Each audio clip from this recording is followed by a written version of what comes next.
A 911 call came into dispatch. I was notified to start for Amity Route 1 for a child with a wound to his back. When I pulled in, the trailer was dark, and I approached the building. When I entered, one of the first things I did pick up was a lot of blood on the couch and blood on the floor, beer bottles on the counter, cigarettes in the ashtray. As I moved down the hallway, I got to the last room, which was a bedroom, and there was blood on the door jamb. When I tried to push the door opened a little bit and came against something. I couldn't move it. So I stuck my head through the opening and looked down, and I saw a deceased child. His back had a lot of dried blood, and I saw 6 to 8 stab wounds. At that point, another officer yelled to me, and he was illuminating something. There was a male adult body underneath an old chicken coop, and he was obviously deceased. His body was in a bit of an odd position. It was almost as if he had tried to escape or get away from the threat. And he had very similar multiple stab wounds to his torso that the child had on the interior of the residence itself.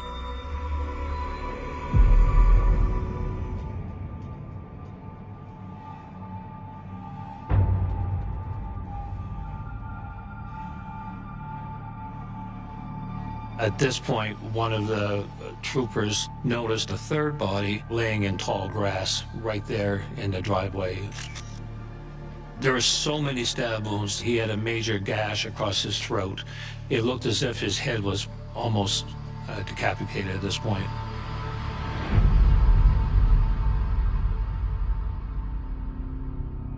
We were able to narrow down that the homicide occurred sometime Tuesday night. The bodies were found 24 hours after it occurred. So whoever did this has a 24-hour run on us.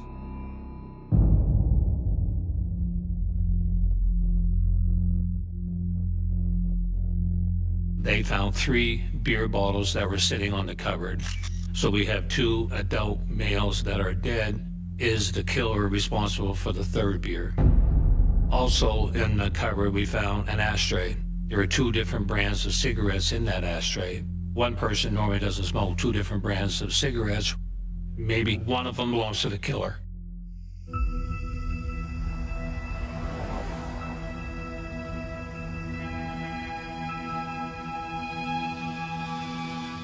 There's quite an urgency on our hands to find whoever did this. It didn't take long for the word to get out that we have a killer out there somewhere, and people were getting very, very scared.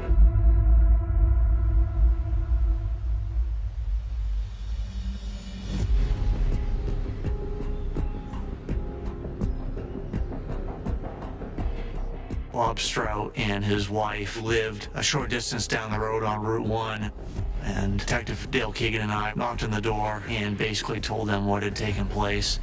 They expressed that it was a terrible thing and how bad it was, but there wasn't a whole lot of emotion or sympathy, which just came across as odd to me. This is really, you know, for something like this to happen in a small town like this, you just can't believe it. Can't believe it. When the detectives left Bob Strout's house, they pounded on doors, but there was a lack of leads. Someone had killed 3 people, and we have no clue who did it. I think my dad lived life to its fullest every single day.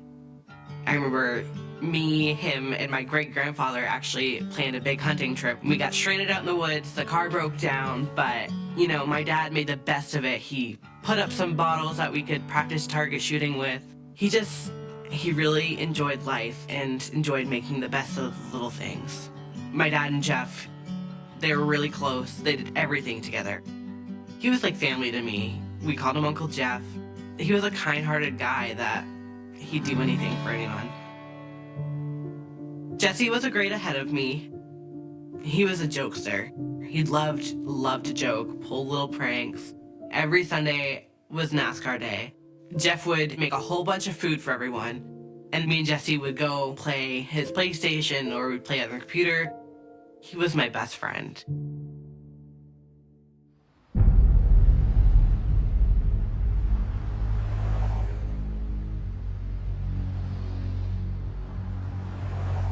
Each puncture wound seemed to have a puncture, twist, and then a removal, and then puncture, twist, remove, puncture, twist, remove, which had some potential military relation and training. About the same time period, we were getting calls back from our crime lab in Augusta. It was unique that they found that the 3 bottles that were on the scene, one of them belonged to the victim, Jeffrey, one of them belonged to Jason, and the other bottle was an unknown male DNA. Also, we were able to find fingerprints on all 3 bottles. So one bottle had DNA of an unknown male and a fingerprint that was not on file. Doesn't mean he's a killer, but who is that mystery man?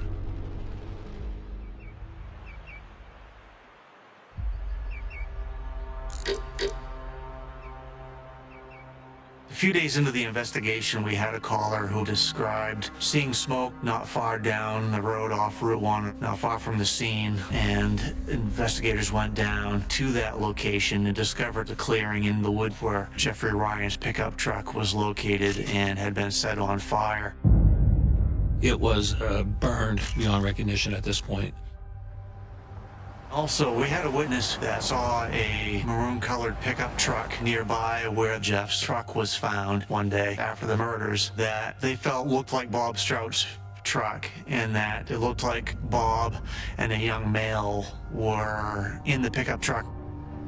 We also learned that Bob Strout left the area after the murder and traveled down to New Hampshire. It drew a red flag to me. Maybe Bob is more involved in this than he wished to admit to. So at this point, I wanted to follow up with Bob to ask some more detailed questions.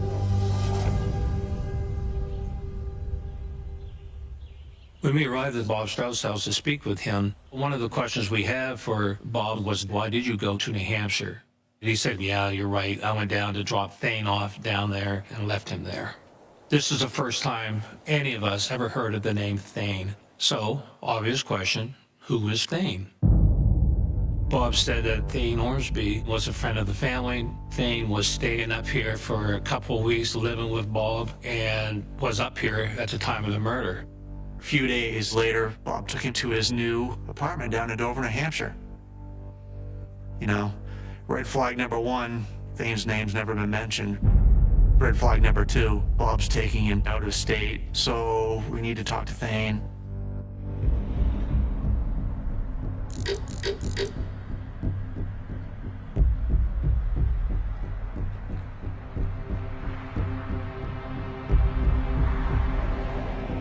We go knocking on his door and say, okay, Thane, we're detectives from the Maine State Police. We've got information that you were up at Bob Strout's residence. Got some basic questions. His reaction to that was basically, yeah, sure, I'll talk to you. Our job is to make sure to come in calm, come in kind of nonchalant, become their friend, if you will. So he agreed to come to our cruiser and speak to us. And your name is Thane? Thane. I'm going to apologize. I'm going to call you the wrong name before we die. I think I've only been home a few minutes since this whole thing occurred, so we're a little tired. I'm lousy with names, and if I ask you stupid questions, I apologize. I'm not trying to be stupid, all right? Do you mind if I smoke in there? Yeah. Pop the window. Yeah, put the window right now.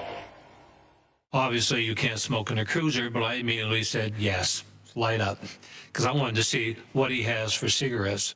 And what was significant to me is that the cigarette was a white filter on it. What's in my mind, real quick looking at it from the picture, it matched the cigarette that was found at the scene. So what was going on last week at the house there? I've been helping take care of Bob and Joe When did you move in? Looking for a job. Yeah, when did you move in with Bob Joy? a month ago.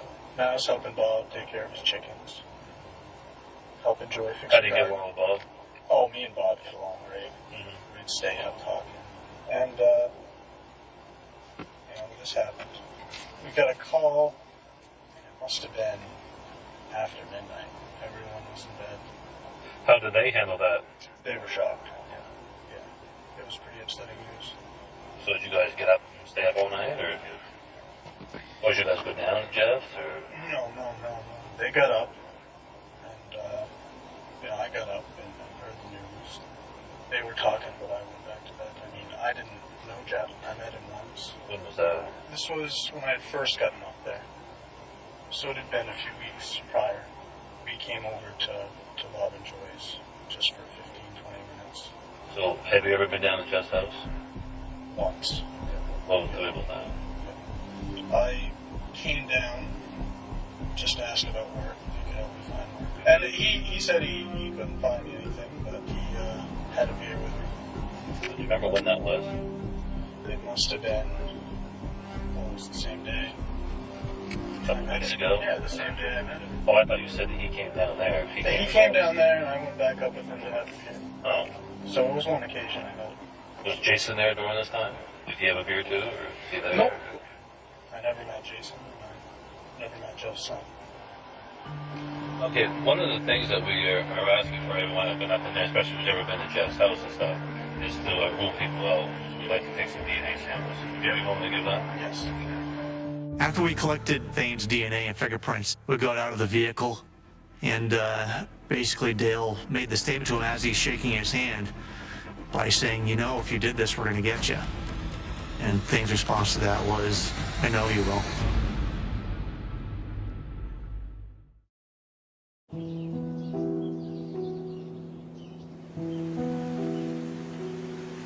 The moment that I found out my dad died, I was at his house with my stepmother, and she sat me down on the couch and she just said, look, you know, Daddy's not coming home tonight. I was never going to be able to go hunting with him again or fishing. That was what my life consisted of, was looking forward to the weekends with my dad. It's hard to process still, but when people remember my dad, I'd love for them, you know, to remember his warm heart. You know, if someone was broken down on the side of the road, he'd be like the first one there to stop and help them. He would do anything for anyone, and he loved his family more than anything.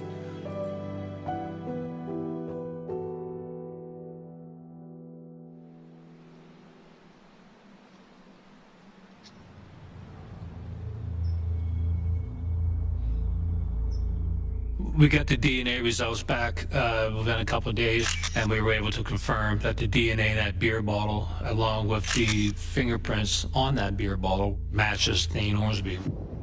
We had no DNA, no prints to point towards anybody else's involvement besides his.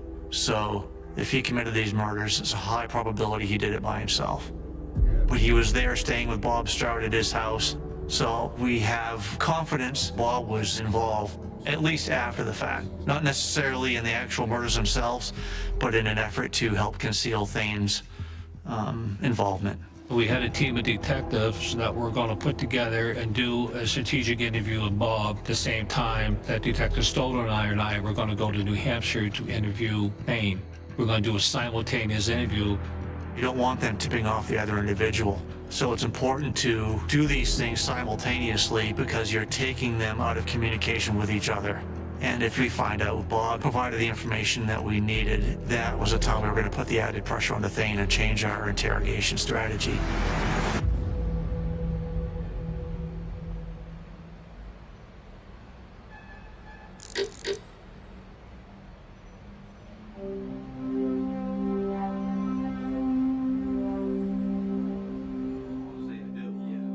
Talking to Thane, it was very critical for us to make sure that he knew that we are still, quote, friends, that he is there to help us, that he was not under arrest, that he was coming freely to the PD. I hope I didn't mix these up. Find out. Yeah, you'll know. Where's yours? No, I make that. I'll be going to the bathroom in 2 minutes. Yeah. No, this is right. Is it? Good. Yeah. We were going to meet with Thane, gather more historical information, and bide our time during the interrogation until we got the details about where they were at when they were talking to Bob. And I took a class on Tolkien. I love The Lord of the Rings, you know. Hobbit. The Hobbit's my favorite book. They were trying to get me, you know, on the political scene. They wanted to run me for state representative. So what about this case here? We'll talk about the beginning here. What type of person you think would do this? No, I haven't given that much thought. But, I mean, cold. Okay. But no love for life. No love for things that grow. Yeah. And I mean, what we know about Tolkien and Tolkien's writing, you seem like you know a little bit more about Tolkien. It's, you know, his main themes are hope and hopelessness and a love for things that grow. Most people will say a monster would do this. They killed a 10-year-old kid, the guy's a monster. And someone that did it just kind of played, I don't know. I guess I haven't given it much thought. Like he says, how can you not give it much thought? This is a small town USA. You were a mile away. 3 people got killed. You don't think about it?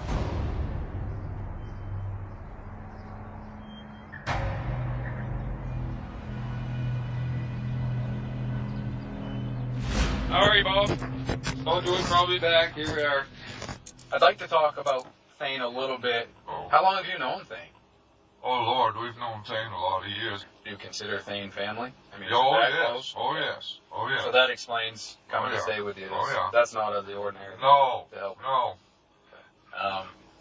What we have learned, Bob, is that Thane is involved in this. I'm here talking to you because Thane was living with you. Okay. Thane has brought this mess to your household. And what I'm wondering... At the same time, all right, there's no sense. I can't take it anymore. I really can't. This is built up enough. I can tell you the truth.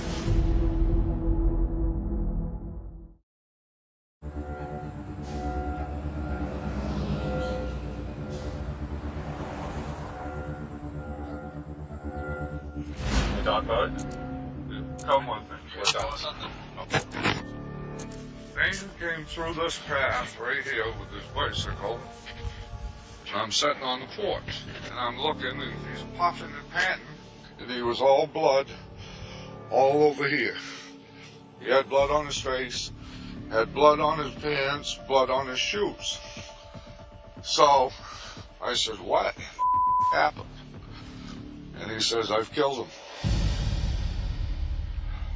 I said, killed who? You know? And he says, I killed Jeff Ryan. What did you kill him for? I just killed him. He says, I've killed them all.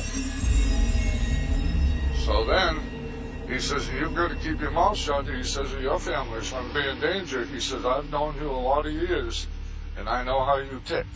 What happened next? He says, I need you to take me and get rid of that truck.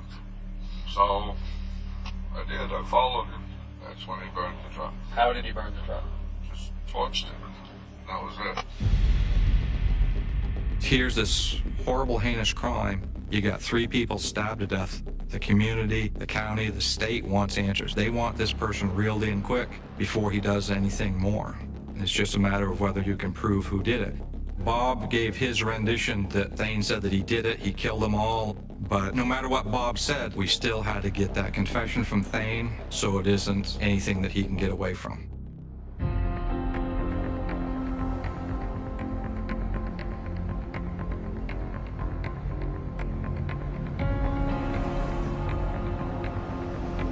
At the time we were talking with Thane while those simultaneous interviews were going on, we're killing time because we had no awareness of what exactly in detail Bob was providing. Thane was coming across as Thane, talking about himself, boosting his ego. It was almost like talking to an actor portraying Thane. I wanted to be a Marine. Did you enlist in the Marines? I had started my enlistment, and I was actually doing the platoon leadership corps, which isn't something that exists and probably only exists whenever they need officers. So at this point, you decided to withdraw from the Marine Corps? Yeah, I stopped enlisting. You must have done some research on your own, though. I mean, I study military history, but not modern. No. Nothing modern as a... Okay. Sure. Several times I would leave the room to get feedback and what's going on up with Bob. The Marine Leadership Corps, what does that involve? I would go to basic training, and I would complete basic training, and then go to college for 4 years. My knowledge of Bob's involvement was completely encompassed into a note that Dale had written on when he came back in from one of the breaks that we had taken and handed it to me saying that Bob Strout gave up Thane and that he killed them all. When we knew that Bob had given up Thane, we knew that was when we were going to take our turn. We were going to hit the gas pedal. And I just looked at it and tucked it in my notepad, knowing that Thane was our killer. He was the one that committed these 3 murders. Okay, let's talk about how you met Jeff. He came over to Bob and Joyce. I was there, and they introduced me. I was like, oh, nice to meet you. I shook his hand. Because I'd never met him. And you guys hit it off? I hit it all off? Yeah, we get along. We were cool. Mm-hmm. He said, you know, come on over, blah, blah, blah. Okay, so Jeff leaves? Yeah, Jeff lives. Okay. And you stay at the house I had gone up there. that same day? Or when I'm still confused about when you went, because you said before that you asked him to try to get you a job and stuff. I asked him about work. Work. Right. I asked him if he could find me any work, and I went back up to check and see if he had any work, if he That heard day. anything. That day, right? Yeah. And then you, at some point, you went back though, and that's when he told you that I'm having a hard time trying to find you a job. Yeah. That was the second visit, or third visit you were back there to Right, Jeff's. let me think about this. So I go up to talk to him. How long ago after the first visit were you up there? A week. About a week later. About a week later. Thane could be easily distracted, so if you take him down a line of questioning and then take him down another line of questioning and then bring him back to where you left off, he'll forget what he may have told you and might contradict himself. Our intent was to poke holes in his story. Okay. And what's going on when you're up there this week later? It's just Jeff. Jeff's alone drinking a beer, mowing his lawn. He stopped mowing the lawn, talked to me, invited me in. Said, have a beer. I had a beer with him. I sat and drank a beer with him. This time, I met him when I was up there to stay. And he's having a beer, so it must have been not raining. No, it's not raining. It's mowing the lawn. It's a Push mower? Rider lawnmower? push. Push mower. Okay, do you mind? I'm a visual guy. Can you draw the trailer for me and say where you went in that trailer? Because it's important to see where you went and all that stuff. Can you do that for me? He showed me around. Sure. Yeah, right there. The interior of the trailer. Here we have kitchen bar. There's your refrigerator where I got the beer. Here's the door to the house. Here's the porch. This is the living space here. And there's a bathroom. And there's a bedroom. He drew a pretty accurate diagram. I thought unique that he was able to actually draw those rooms better than I could at that point. So very telling that he was in that house. How long were you there, you think? Half hour. And he had already showed you around the place before this, you said? He showed me his house, yeah. Before this visit. For this visit? No, this is the visit. There were only, alright. There was at least two visits, and you said the very first time you met him, you went down and had a beer. Then you said, I asked you it was the second or third visit that this happened, and you said it was the second visit. I'll that you be came down here.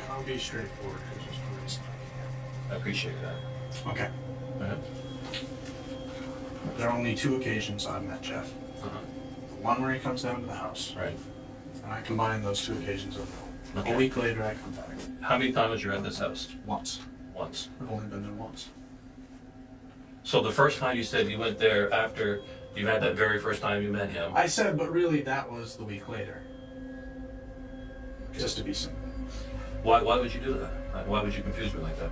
Because it's irrelevant. Because it's... Well, it's not really irrelevant because we got three people dead.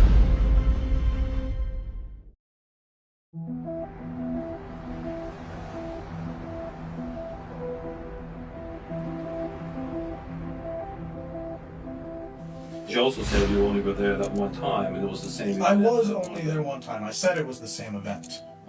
To be simple. Okay, I don't want simple anymore. Alright, I want straightforward.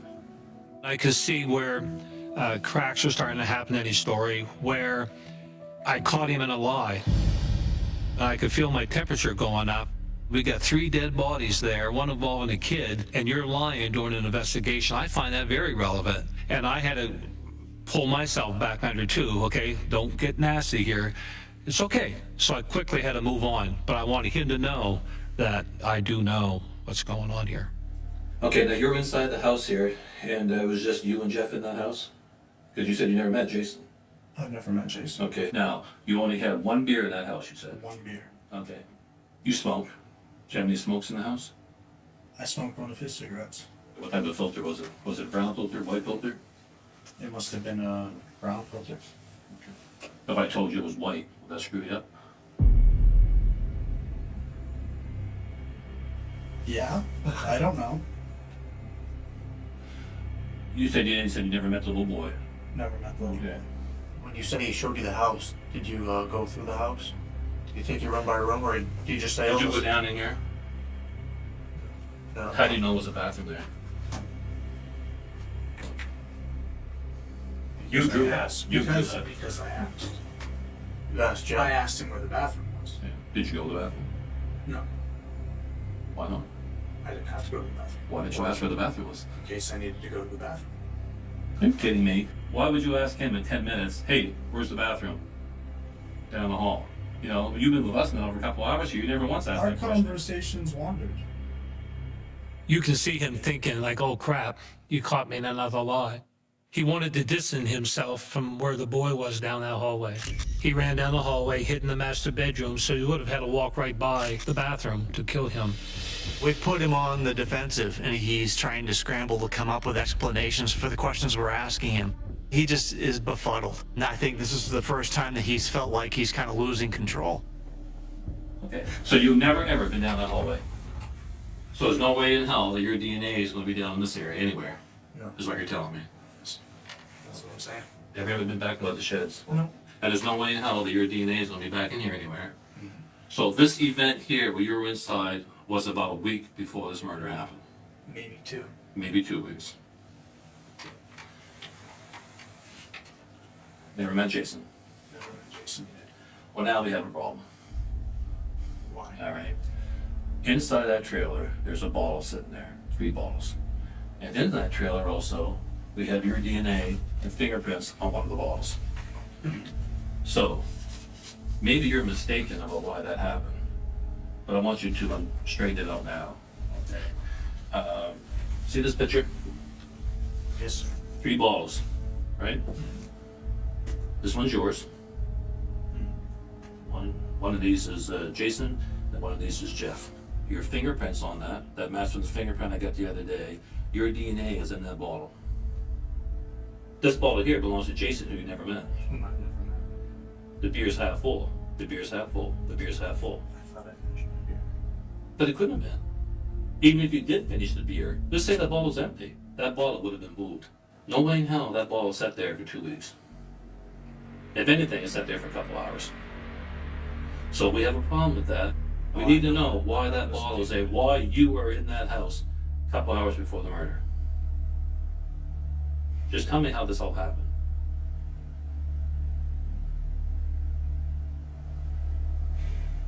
Oh, you have my Pain, DNA on pain that is bottle. okay. You have my DNA Yes, as well? yes, but can you 100%. explain how, yeah, tell me about what you did while you were there. Well, I drank half a beer. Getting inside somebody's personal space is an interrogation technique to put them off, make them feel uncomfortable. A lot of times we'll give ourselves a chair with wheels, with casters, and them the chair that won't move. So as you get up close to them, they can't back up. Situationally, he's feeling a lot of weight and a lot of pressure. Now, physically, he's feeling pressure. So it kind of adds and adds to that mentally as well. Right. Tell me about Jason. You met him. This is his bottle. That's his bottle. Right. Did you only meet him the one time? Honestly, Yeah. I want the truth. straightforward. the one Straightforward. During this event? time During this event. So this event, meaning the murders. So in a way, that's a bit of an admission. He's really getting close to breaking it and telling us what happened. Where was Jeff when you got there? Inside. What time of day was it? You said it was evening. I mean, was it dark? Was it Not dark. not dark? Not dark. Jeff was inside.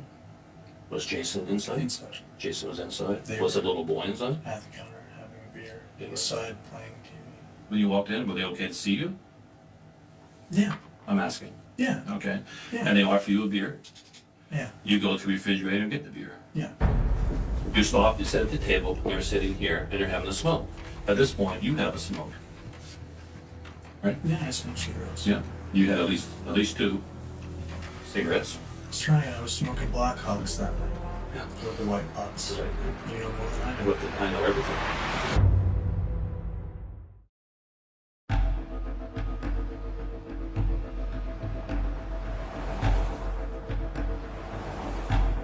So, you have a smoke. Something goes terribly wrong. Jeff comes outside, we think. Something happened right down in this area. Outside. Like I said, I asked Jeff about work. Mhm. And we were talking about carpentry and all sorts of different things, and he said he had some nails for me, and that's why you have my prints towards the shed. Okay. Okay. When were you up there by the sheds? That night. Tuesday night, into Wednesday morning, Tuesday. It was Tuesday night, yeah. I was home shortly thereafter. That's truth. I know you want the truth, but I'm gonna have to plead the fifth this morning. Okay. All right. Does that mean you want to stop talking, or? For a minute, I'm gonna Okay. get another coffee. Okay, and- why don't, here we do. Hey, I want you to, we'll get you a cup of coffee. We'll give you a piss break. If you want some food, we can make that happen. You know that I know the truth. You know in your heart what happened. You have a lot of weight on you right now, don't you? It's eating you up, and it will continue to keep you up like a cancer. But one of the hurdles we need to get over with is, first of all, is honesty. Honesty in the fact that you're responsible for these deaths. That's the first step. You're responsible for this, right? One second. Why don't you go have some, we'll get a cigarette break. Okay, Adam, you go I'll have a fix little coffee. cigarette, okay? We'll agree talk some more and we come back in. We'll talk some more. It's possible. It's gonna be okay. All right, you're doing the right thing. Okay, go have a smoke, we'll come back and we'll finish this. When we walked outside, he walked up to me and he asked me what he was looking at. I said, well, Thane, this is a pretty serious issue. It's not like you sold a candy bar from the grocery store. You got 3 dead bodies back there, one of which is a 10-year-old boy. It's kind of a big deal. So we kind of paused for a moment. He sat down on the steps and I could see the tears coming down his cheeks, which made me focus on his eyes. And I noticed that his eyelashes were straight about 80% of the way, and the very tips of them were all burnt and curled. And I said, Thane, I said, I know you burnt the pickup truck. I said, your eyelashes are all burnt on the ends. And then it was only a moment later, he said, so we ready to go back in?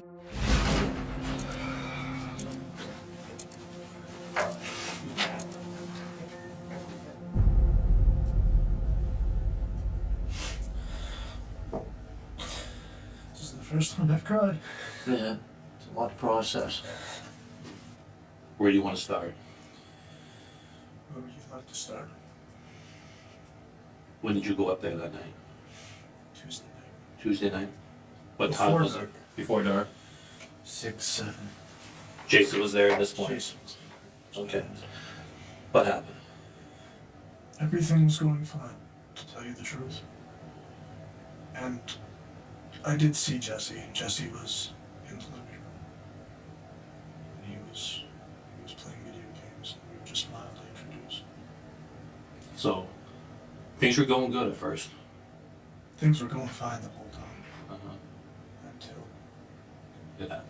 it happened. Okay. So you said when you got there, everyone's in the house in the kitchen area, and the little boy's playing Nintendo or something on the computer. Whatever he's playing. Whatever he's doing. Oh, the TV. You said you're just kind of like introduced in passing, Yeah, we just introduced and talked, you know. Jeff was Everything's going abnormally good. nice to me. abnormally nice. You know, he was nice to me. Which makes it strange. Right. But I did have it out for him. You did. Yes. When did it turn from everything going fine to not so much? He say something to you? Did he? No. No. Did he have to? No. No. Where you found him. Where you found my prints. My DNA in the shed. Where you were showing me nails. He was out there to show you some nails or something, That was it. and he bent over to get you the nails. What happened?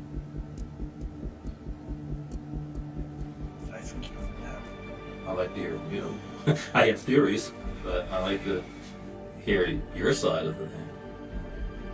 I know what happened. I want to see if you can tell me what happened. If I can tell you what happened.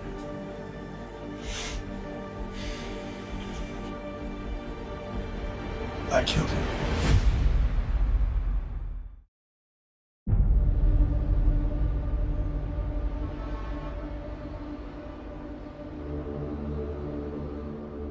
You killed Jeff. And how did you do that? With a knife. How many times did you stab him, you think? Those are questions I don't know the answer to. Are you saying 1 or 100? planning then? Multiple Times? Okay. Okay.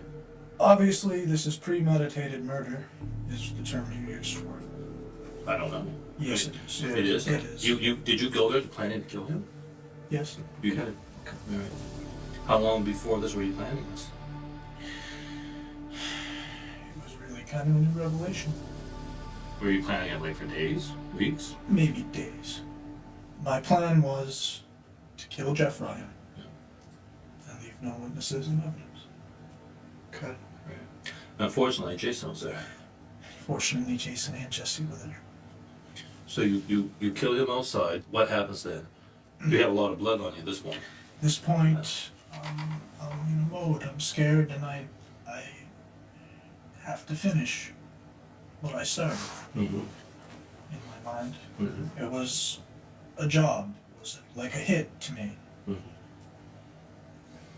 And they were on the couch. I stabbed Jason, and Jesse ran into the back room. So I chased Jesse, and this is why I know where the bathroom is. Right. Yeah. And he was the quickest. Jason wasn't done. He wasn't down. He got up and he ran outside. And he ran down the road. And I chased him down the road, and that's why he was in the ditch. After you killed them, how did you feel? Now there are no more witnesses. Uncertain. I wasn't sure if I left fingerprints. Obviously, I didn't. I didn't wear gloves. Were you trying to cover your tracks? I wouldn't have killed those other two people if I wasn't trying to cover my tracks. Okay, so now all three people are. Where do you go from there? You take the pickup truck, and where do you go? Bob's. Did Bob try to talk you into turning yourself in or anything like that? Or what was Bob's role in this thing?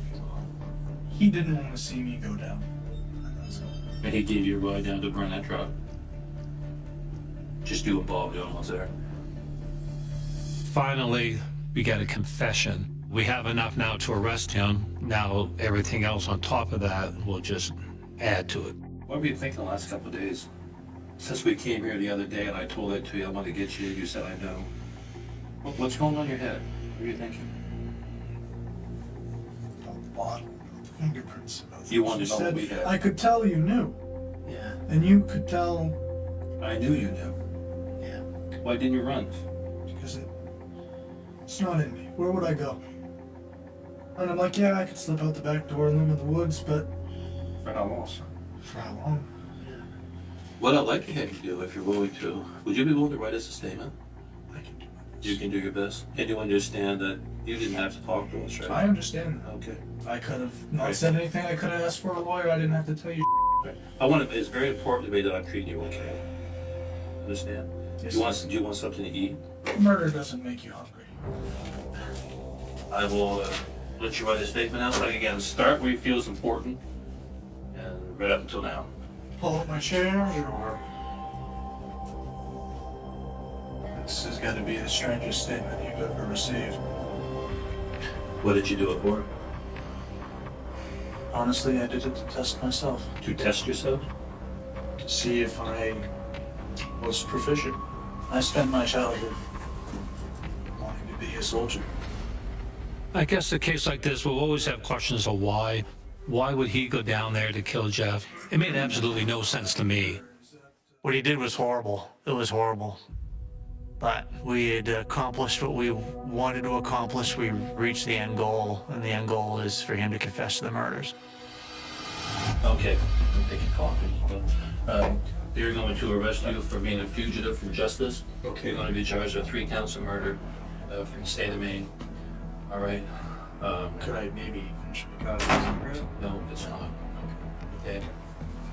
Good luck to you. And God have mercy on your soul. Dane wasn't stupid. He was a smart guy. And I think throughout his life, he's been able to persuade people by using his intelligence and his ability to talk. And I think he tried to utilize that same tactic with us, and we just weren't going to buy it.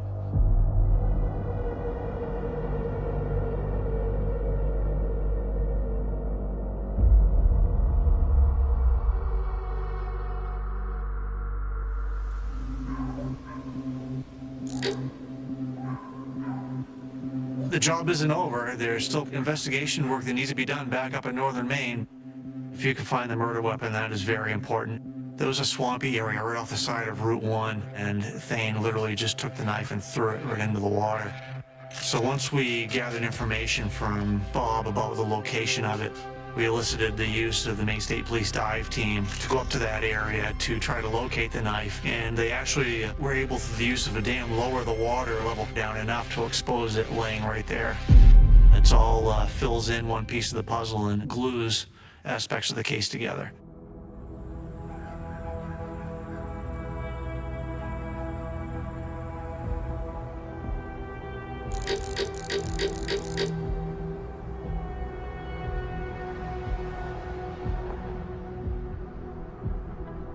For the murder of Jeffrey Ryan, it is my sad but solemn duty to sentence you to life in prison.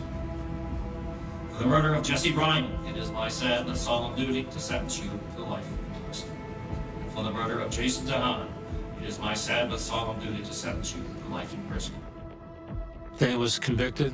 He gets sentenced to 3 consecutive life terms, plus 15 years for the arson. The 3 life sentences, in my opinion, were appropriate for this case. If you're going to hand out 1 life sentence for 1 victim, you got to hand them out for all 3 of them. As far as justice for the victims, you can't bring them back. And they were robbed of their lives, but their family members were robbed of their future. I've been told since my dad had found out that my mom was pregnant with me, he was so excited and he just couldn't wait. He couldn't wait to become a dad. He treated me like I was the world to him, and that just has always felt so special to me. So I want to be someone that, you know, my dad could be proud of. And Jesse, he's been gone for 13 years, but in my head, he's still my best friend. I don't know if I believe in heaven, but I'd really like to think that they're up there together, and maybe my dad and Jeff are watching NASCAR and drinking a beer.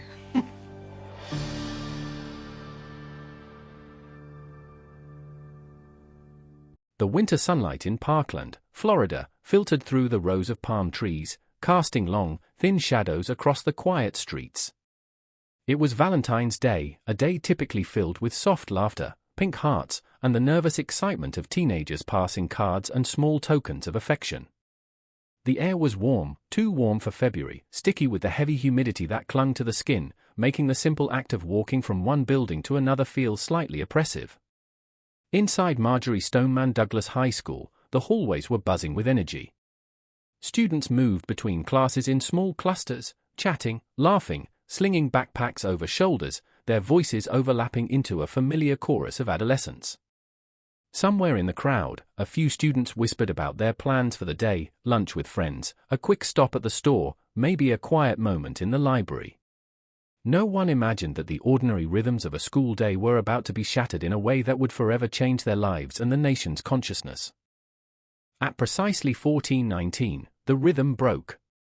The faint hum of fluorescent lights and the distant echoes of lockers slamming shut were pierced by the first shot. It was sharp, sudden, jarring in its intrusion, slicing through the ordinary like a knife.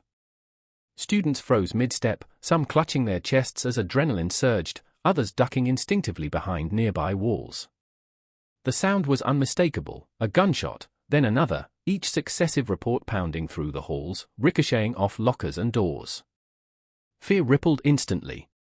Eyes widened, hearts raced, and in the seconds that stretched into eternity, a deadly clarity emerged. This was not a drill. This was real. Those first moments are impossible to capture in words without betraying the chaos that unfolded. For the students, the hallways that moments ago had been mundane corridors of lockers, classrooms, and bulletin boards became a gauntlet of terror. Some ran, feet pounding against tile, backpacks bouncing, their breathing ragged, almost audible above the cacophony of gunfire. Others froze, paralyzed by disbelief, trying to reconcile the laughter and chatter from just moments before with the violent reality that now surrounded them. Teachers, trained in protocols they had practiced for emergencies, were thrown into a split-second decision-making nightmare. Some shouted instructions, herding students toward doors and windows, while others instinctively used their bodies as shields, crouching low, arms outstretched, attempting to protect those who could not move fast enough. From a vantage point outside, the scene was almost surreal. Parents in the neighborhood, walking their dogs or returning from errands, paused as the sound of distant sirens began to cut through the warm afternoon air. They didn't yet know what had happened, only that something horrifying was underway inside the school. Inside, every moment stretched and contracted with a disorienting intensity. The shooter moved methodically, almost mechanically, up and down the halls, entering classrooms, firing indiscriminately. Each room became a theater of terror, each doorway a threshold into chaos. Students pressed themselves against walls, under desks, behind overturned tables, trying to render themselves invisible, to exist outside the line of sight of the rifle that stalked the corridors. In the classrooms, the panic was palpable. Phones pressed to ears, students whispered into the line, describing what they could see, what they could hear, their voices quivering with fear, while officers and dispatchers tried to parse fragmented reports into a coherent picture. A few students, acting with extraordinary presence of mind, barricaded doors, stacking furniture to block entry, murmuring reassurances to those huddled with them, doing everything in their power to protect one another. Teachers crouched low, eyes darting to every shadow, listening intently for the faintest sound that might indicate the shooter's location. Every creak of a floorboard, every slam of a locker, every muffled cry set nerves on edge, pushing their adrenaline higher and their hearts faster. In the moments before law enforcement arrived, time became elastic. Some students reported that they felt it stretch impossibly, each second weighted with dread, each heartbeat a thunderclap in their ears. Screams punctuated the air, brief and horrifying, followed by silence, then a new eruption of terror as gunfire resumed. In classrooms and hallways alike, the human instinct to survive took over. Some students instinctively curled into fetal positions, whispering prayers, others frantically tried to call loved ones, struggling with choked voices to convey urgency. One could imagine the air itself trembling with fear, thick and almost visible, pressing down on the huddled figures with an almost physical weight. Meanwhile, the shooter navigated the hallways with a frightening efficiency. He seemed both present and detached, his focus sharp, eyes scanning, hand steady on the rifle. There was a method to the mayhem, though to an observer it might appear chaotic. Each step calculated, each action deliberate, leaving a trail of confusion, injury, and death. The sheer randomness of the terror compounded the horror, the indiscriminate nature of the violence meant that no one was safe, no action could guarantee survival. The psychological toll on the survivors, trapped in this confined, familiar space now transformed into a nightmare, would reverberate long after the echoes of gunfire had faded. Outside, the first responders arrived with deliberate urgency. Police cars screeched to a halt in front of the school, lights flashing against the sunlit walls. SWAT teams, trained for scenarios that until now existed only in drills, moved with precision, scanning, communicating, advancing toward the sound of gunfire. For those still inside, the presence of uniformed officers was both a relief and another layer of tension, their movements unfamiliar, their instructions rapid fire, the knowledge that they would confront the threat head-on both comforting and terrifying. And yet, in the midst of unimaginable terror, moments of extraordinary humanity emerged. Students helped each other, lifting friends who had fallen, whispering reassurances, offering water, providing cover. Teachers shielded students with their own bodies, making themselves targets in the hope of keeping children safe. Every act, no matter how small, became an anchor of courage against the overwhelming storm of fear and violence. It was a testament to instinct, to bravery, and to the quiet strength of ordinary people facing the unimaginable. By the time the shooter was apprehended, the damage had been done.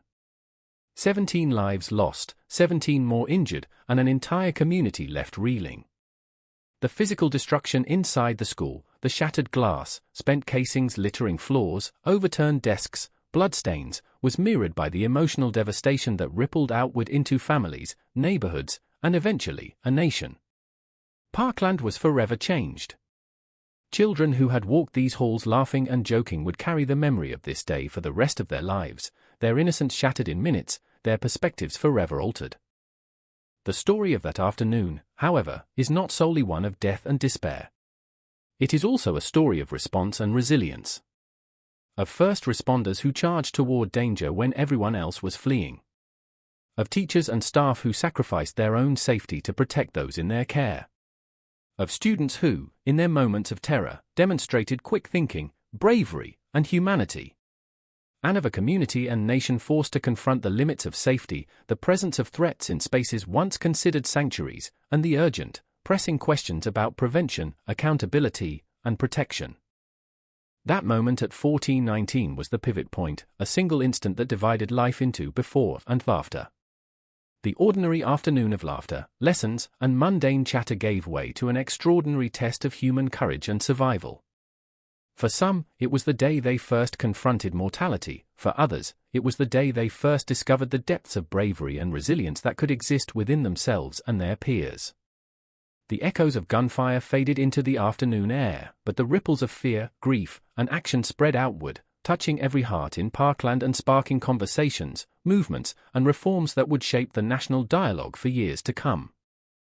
Even in the calm that followed, even as police secured the scene and ambulances whisked the injured away, there was an unmistakable sense of disbelief. How could this happen in a place of learning? How could this happen in a community that felt safe, ordinary, and familiar? These questions would haunt survivors, families, and the nation alike, propelling the story of that day into a larger narrative about violence, responsibility, and the fragility of perceived safety. And it all began at 1419, a single point in time when ordinary life collided violently with extraordinary evil. The echoes of that moment would linger, not only in the physical scars and the grieving hearts of those affected but also in the consciousness of a nation forced to reckon with the unthinkable, to confront the harsh reality that safety is never guaranteed, and that heroism and horror often exist side by side in the same space, separated only by a heartbeat. Parkland, Florida, sits in the southeastern stretch of Broward County, a suburban mosaic of tree-lined streets, manicured lawns, and modest yet comfortable homes. The town has the deceptive calm of a place where nothing terrible ever happens. Birds dart through the clear blue sky, their cries mingling with the distant hum of car engines on the main roads. Palm fronds sway gently in the warm breeze, and the sun spills a golden glow over the residential streets. Children ride bicycles down cul-de-sacs, waving at neighbors, while their parents chat idly over fences. From the outside, it is the picture of suburban normalcy. Safety, community, and routine are its hallmarks. Marjorie Stoneman Douglas High School rests at the heart of this tranquility, an expansive campus that, to the casual observer, is designed for life, not death.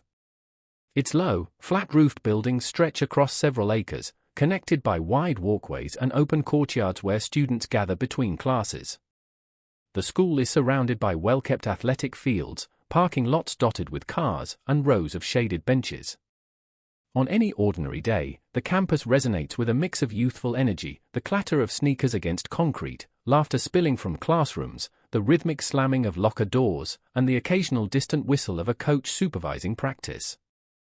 Inside the school, the walls are lined with lockers painted in muted blues and greens, each door a portal into a student's private world, graffiti etched into the paint, stickers that advertise bands or social causes, notes tucked into corners as secret messages for friends. Hallways are decorated with bulletin boards announcing sports victories, upcoming dances, and club meetings.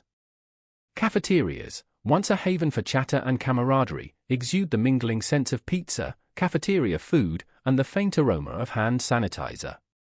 Classrooms are bright with natural light pouring in from large windows, their whiteboards filled with equations, vocabulary lists, and teacher reminders. There is an ordinary rhythm here, a predictable cadence that gives students and staff a sense of safety and routine. On Valentine's Day 2018, this sense of normalcy was palpable. Students navigated the halls with purpose and distraction, exchanging cards, candy, and jokes about crushes. Teachers moved between lessons, offering guidance, correcting assignments, or simply smiling at the minor absurdities of teenage life. Some students lingered in the courtyard, soaking up the unusually warm winter sun, comparing chocolates and trinkets with friends. The air was light, filled with the chatter and laughter that comes from being young, unaware of the storm approaching just beyond the doors. Yet, there were cracks beneath this veneer. Parkland is a community that, like many suburban towns, wrestles with contradictions, affluence and struggle, comfort and anxiety, routine and the lurking unknown. Students carried pressures invisible to outsiders, grades to maintain, social hierarchies to navigate, personal fears to contain. Teachers, administrators, and counselors worked tirelessly to maintain a sense of order, aware that adolescence is often a minefield of emotional volatility. Within this framework, one figure moved with a shadowed intent: Nicholas Cruz. Cruz was 19, a former student of Marjorie Stoneman Douglas, a young man with a history that would soon prove ominously consequential. His presence in the community was largely unremarkable at first glance. He was quiet, withdrawn, and frequently observed from a distance. Neighbors and former classmates recalled him as someone who didn't fully integrate, who often lingered on the edges of social circles, his expressions unreadable, his demeanor reserved but tense. Teachers remembered warning signs, moments of aggression, impulsive outbursts, and a fascination with weapons and violent media. In the days leading up to the shooting, Cruz had made cryptic comments online, hinting at his inner turmoil, yet no definitive intervention occurred. Inside the school, the daily rhythm unfolded with its usual variety of sounds and movements. The chatter in the halls rose and fell, punctuated by the occasional locker slam, the scrape of a chair across tile floors, and the muted tones of footsteps echoing in corridor corners. Classrooms smelled faintly of chalk dust, paper, and the remnants of last night's cleaning routines. Student sneakers squeaked against polished floors, a repetitive, comforting sound that reinforced the familiar safety of a school day. Teachers called out instructions, assigned work, or guided group projects, their voices mingling with the occasional burst of laughter or question from a curious student.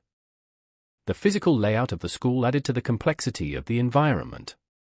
Classrooms were organized along wide hallways, with exits leading to multiple courtyards, stairwells connecting floors, and doors opening onto parking lots and sports fields. The library was a cavernous, quiet space lined with rows of books and long tables where students often retreated to study or read for leisure. The gymnasium, a hub of activity, resonated with the echo of bouncing basketballs, whistles, and shouted instructions during PE classes. Even the cafeteria, bustling with activity during lunch, became a microcosm of teenage society, a place of hierarchy, friendship, and subtle tension. Each of these spaces, ordinary in their function, would become extraordinary in the hours to come. Every hallway, staircase, and classroom contained the potential for both safety and danger. Students, accustomed to seeing these places as mundane, would soon confront their vulnerability in ways unimaginable. The juxtaposition of ordinary life with impending catastrophe created a tension that would define the unfolding story. In addition to the physical environment, the social landscape played a significant role.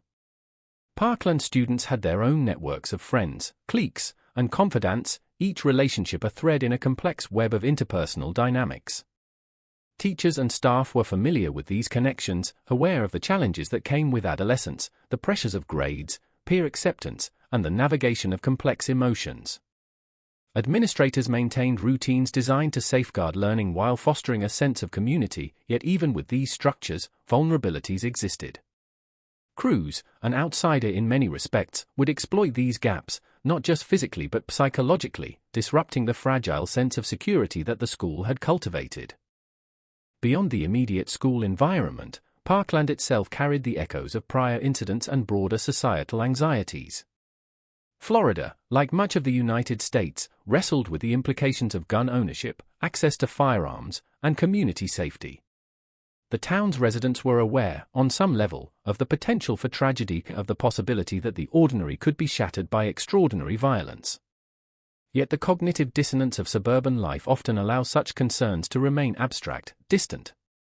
On that day, abstract fears would crystallize into a terrifying reality. The day's weather compounded the atmosphere, the unusually warm February sun creating a languid, almost deceptive calm. Birds darted between trees, and the wind carried the scent of nearby gardens and freshly mown lawns.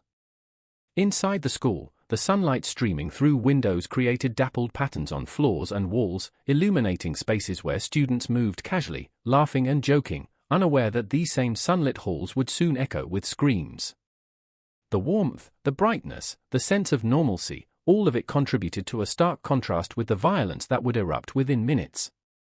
Even as classes progressed, small details hinted at the tension beneath the surface. A teacher noticed a student glancing repeatedly toward the hallway, hands fidgeting, eyes darting. A janitor paused, noticing a backpack abandoned near a stairwell, too heavy, too deliberate. A classmate mentioned that Cruz had been unusually withdrawn in the days leading up to the incident, his expressions distant, his words clipped. These details, seemingly trivial, were fragments of a larger mosaic that would soon become heartbreakingly clear. The school day continued, ordinary in every visible aspect, with students transitioning from class to class, engaging in lessons, and interacting with one another. And then, just as the clock neared the fateful moment, the invisible tension coalesced into a singular threat. The setting, every hallway, stairwell, classroom, and courtyard, transformed from a space of learning and leisure into a stage for horror. Every ordinary object, a desk, a chair, a door, became a potential barrier or a peril. Every sound, a locker slam, a footstep, could signal safety or danger. This duality, the coexistence of normalcy and imminent catastrophe, is what made the Parkland setting so harrowing. The familiar became unfamiliar, safe spaces became traps, and the ordinary routines of a school day became the backdrop for an extraordinary nightmare. Every inch of the campus, every shadow, every line of sight mattered. And it was within this meticulously ordinary environment that the events of 1419 would unfold, forever altering the lives of students, teachers, and an entire community. Parkland, with its sunlit streets, suburban calm, and thriving school life, seemed untouched by tragedy in those moments. Yet the stage was set. The environment, the people, the routines, all converged to create a perfect storm of vulnerability. Every detail, from the swaying palm trees to the echoing halls, played a role in the unfolding drama. And as the minutes ticked closer to 1419, the ordinary heartbeat of the town, the school, and the students' lives pulsed with an unaware intensity, ready to be shattered by violence that no one could have fully anticipated. Every school has its heartbeat, and at Marjorie Stoneman Douglas High, the heartbeat was made of people, the students and staff who moved through its hallways, their lives intertwined with routines, friendships, and dreams. On that ordinary February morning, each heartbeat was alive with potential, unaware of the darkness that would descend. The victims of 1419 were not statistics or headlines, they were vibrant, singular individuals with names, quirks, ambitions, and fears. To understand the full scope of tragedy, one must see them not as numbers, but as lives interrupted, each one a story brimming with promise and tenderness. There was Joaquin Oliver, 16, with a laugh that could fill a room. He was a young man of intelligence and empathy, the kind of friend who noticed when someone was down and would sit quietly with them, sharing a joke or a comforting word. He carried a sketchbook everywhere, filling pages with drawings of his favorite superheroes, landscapes he wished to visit, and whimsical creatures born from his imagination. Joaquin's mother often remarked on his boundless curiosity, his insatiable hunger for knowledge, and the way he could brighten any dull moment with a simple smile. That day, Joaquin had planned to hand a small valentine to a friend in class, a gesture as innocuous as it was heartfelt, unaware that his kindness would never again meet the eyes of the intended recipient. Nearby, Meadow Pollock, 17, walked with a quiet grace, her stride confident yet unassuming. She had a deep love for literature, often seen with a novel tucked under her arm, immersing herself in worlds that transported her beyond the suburban streets of Parkland. Meadow was known for her thoughtfulness, a student council member who advocated for her peers, someone who noticed injustice and sought to address it with sincerity. She dreamed of attending college out of state, to explore new horizons and challenge herself academically and socially. Meadow had a way of listening that made others feel heard, valued, and understood, a gift that made her presence in any room soothing and grounding. Then there was Elena Petty, 14, a spirited young girl with an adventurous streak. She loved gymnastics, her movements fluid and precise, and she had an infectious enthusiasm that drew others into her orbit. Elena was generous with her time, always ready to help a friend with homework or volunteer at community events. Her parents described her as fearless in pursuit of her passions yet tender and considerate in her interactions with younger siblings and classmates. That morning, she had joked with her friends about her upcoming gymnastics practice, oblivious to the approaching terror. Martin Duque Onguiono, 17, carried a quiet resilience shaped by early responsibilities at home. He had a gentle demeanor, a patient smile, and a quiet determination that made him reliable in the eyes of peers and teachers alike. Martin had plans, like many teenagers, to make a life beyond Parkland, college, a career, perhaps a family of his own. He was a student who excelled academically but also valued friendships deeply, someone who could be trusted with confidences and relied upon in moments of need. Among the victims were also teachers and staff, whose lives had been devoted to nurturing, guiding, and protecting students. Aaron Faze, a coach and security guard, embodied a rare combination of discipline and empathy. He was larger than life in stature, yet gentle in spirit, a mentor to athletes and non-athletes alike. Aaron had a presence that commanded respect, yet he connected with students on a personal level, offering encouragement, listening to struggles, and celebrating achievements. That day, his instincts as a protector would manifest in a heroic act, one that ultimately cost him his life. The stories of these individuals are intertwined not only through tragedy but through the mundane joys and interactions that defined their days. Friends shared lunches, whispered jokes in hallways, collaborated on projects, and navigated the complex social ecosystem of high school. Teachers guided lessons, offered counsel, and disciplined when necessary, striving to balance authority with empathy. The environment, ordinary in every sense, fostered growth, curiosity, and community. Yet it was within this ordinariness that horror found its stage, transforming the familiar into a landscape of fear. Families of the victims provide the window into the depth of humanity behind each life. Parents remember the little things, the way Joaquin hummed softly while drawing, Meadows' meticulous handwriting and insatiable curiosity, Elena's laughter echoing through the house after gymnastics practice, Martin's thoughtful gestures at the dinner table. They recall fleeting moments that now serve as precious memories, hugs given that morning, casual conversations in the car, the way a teenager's hand lingered in a parent's for just a second longer. These seemingly mundane interactions, once taken for granted, acquire monumental significance in the wake of tragedy. In the classrooms, each student had a routine, a niche within the social fabric. Some were athletes, honing skills and camaraderie in competitive environments. Others were artists or musicians, exploring creativity and expression through different mediums. A few were diligent scholars, buried in books and research, their ambitions quietly focused on academic success. Friendships were woven through these identities, forming a complex network of connections that amplified both joy and the weight of loss. When the shooting began, these very connections dictated how students responded. Some instinctively reached for friends, shielding or guiding them, others sought the nearest exit, their decisions shaped by trust, fear, and instinct honed through years of social interaction. The victims also carried their individual struggles, insecurities, and private battles. Teenagers, by nature, navigate intense emotional landscapes, grappling with identity, acceptance, and belonging. Some were dealing with family issues, others with academic pressures or social anxiety. These struggles, while invisible to outsiders, shaped how they perceived the world and their place within it. Yet, in spite of personal challenges, the victims displayed resilience, hope, and courage in everyday life, qualities that became profoundly evident in the moments of crisis that would soon define their legacies. Consider Carmen Skentrup, a 16-year-old who was both studious and socially active, with a penchant for writing that reflected her introspection and creativity. Carmen's notebooks overflowed with personal reflections, stories, and poems. Her words were a testament to her intelligence and emotional depth, revealing a mind that observed keenly and felt deeply. On that morning, she had shared a brief smile with friends in the hallway, unaware that her story would abruptly be interrupted, her voice silenced before it could fully resonate in the world. Similarly, Peter Wang, 15, was described by teachers as earnest, responsible, and empathetic beyond his years.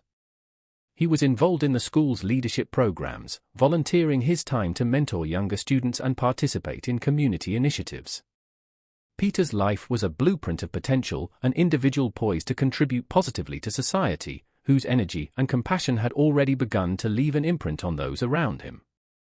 On that fateful afternoon, Peter's instincts to protect and support others would be evident even in the chaos, highlighting a courage and selflessness that belied his youth.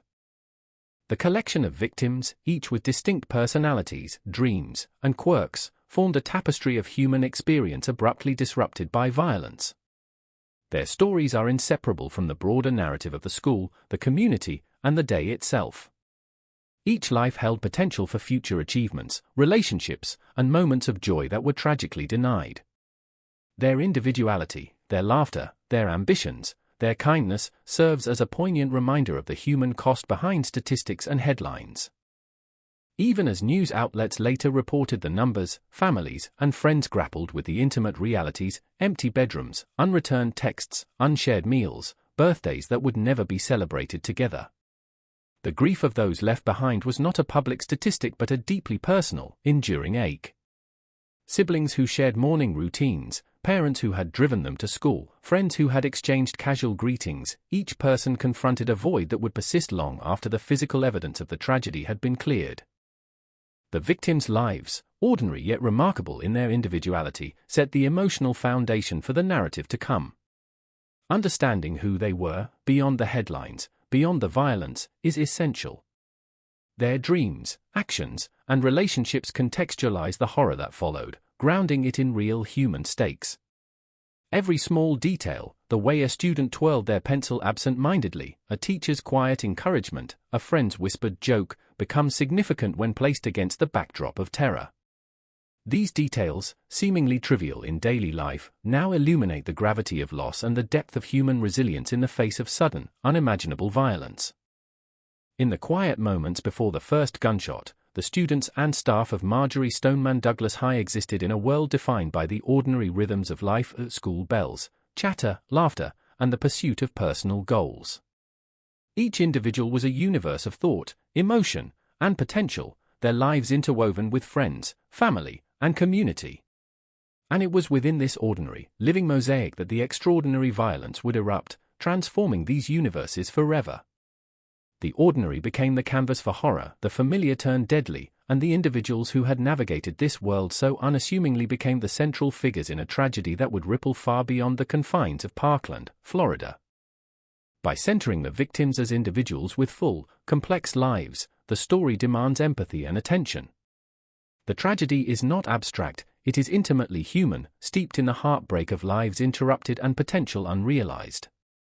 These portraits form the emotional core of the narrative, establishing the stakes and gravity for the shocking events that will soon unfold.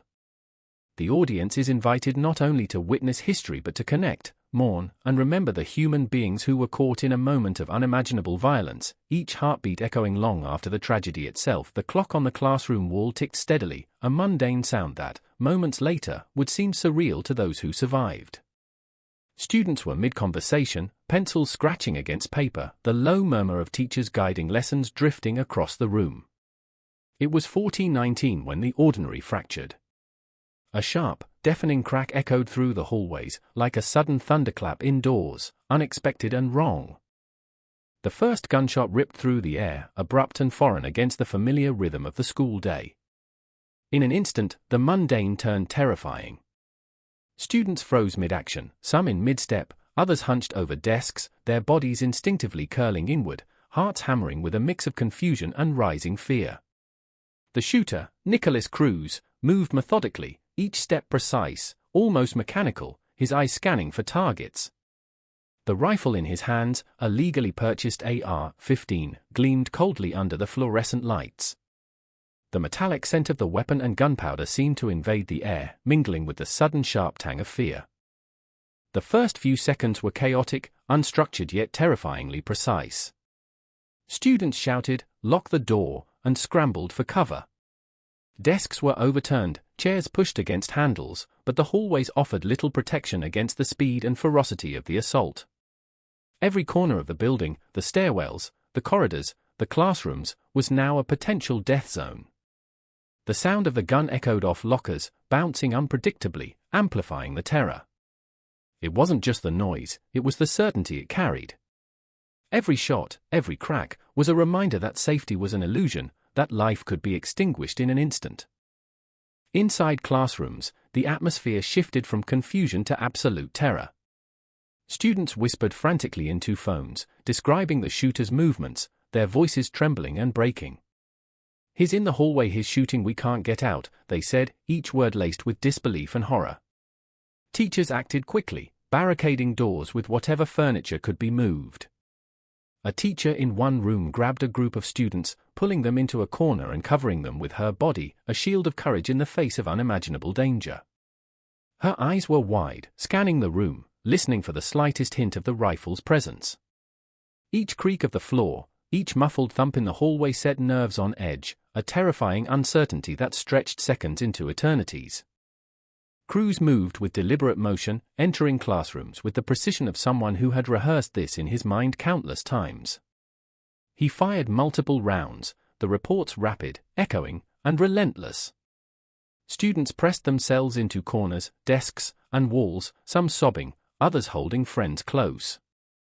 Some tried to hide under tables, whispering prayers, while a few ran blindly toward exits, hoping the shooter would not see them. In the chaos, the ordinary elements of school life, the fluorescent lights, the lockers, the bulletin boards, became instruments of terror, their normality highlighting the horror of the violence. Outside, the first flashes of response began. Teachers who had not yet been directly threatened guided students into safer locations. One group huddled in a storage closet, clutching each other, phones pressed to ears as dispatchers tried to piece together fragmented reports. The weight of silence in the moments between gunfire was unbearable, punctuated by sudden eruptions of violence. For those inside, these intervals were almost worse than the shots themselves, a terrifying anticipation of what might come next. In the hallways, Cruz's movement was calculated, each doorway a threshold of death. He appeared detached, his face expressionless, eyes scanning with cold focus. It was as if the world around him had slowed, every heartbeat a step toward devastation. The physical reality of students running, diving behind barriers, screaming in terror, collided with the psychological weight of knowing that no one was safe. Teachers who attempted to intervene became targets themselves, the act of protecting students a deadly gamble. Some students, in moments of instinctive courage, acted heroically. They guided friends to exits, whispered directions to hide or remain silent, and offered small reassurances in the midst of terror. These acts, though brief and often unnoticed in the larger chaos, were the seeds of resilience that would define the survivors' stories. In certain classrooms, students huddled silently, listening to each shot, counting the intervals, trying to make sense of the incomprehensible.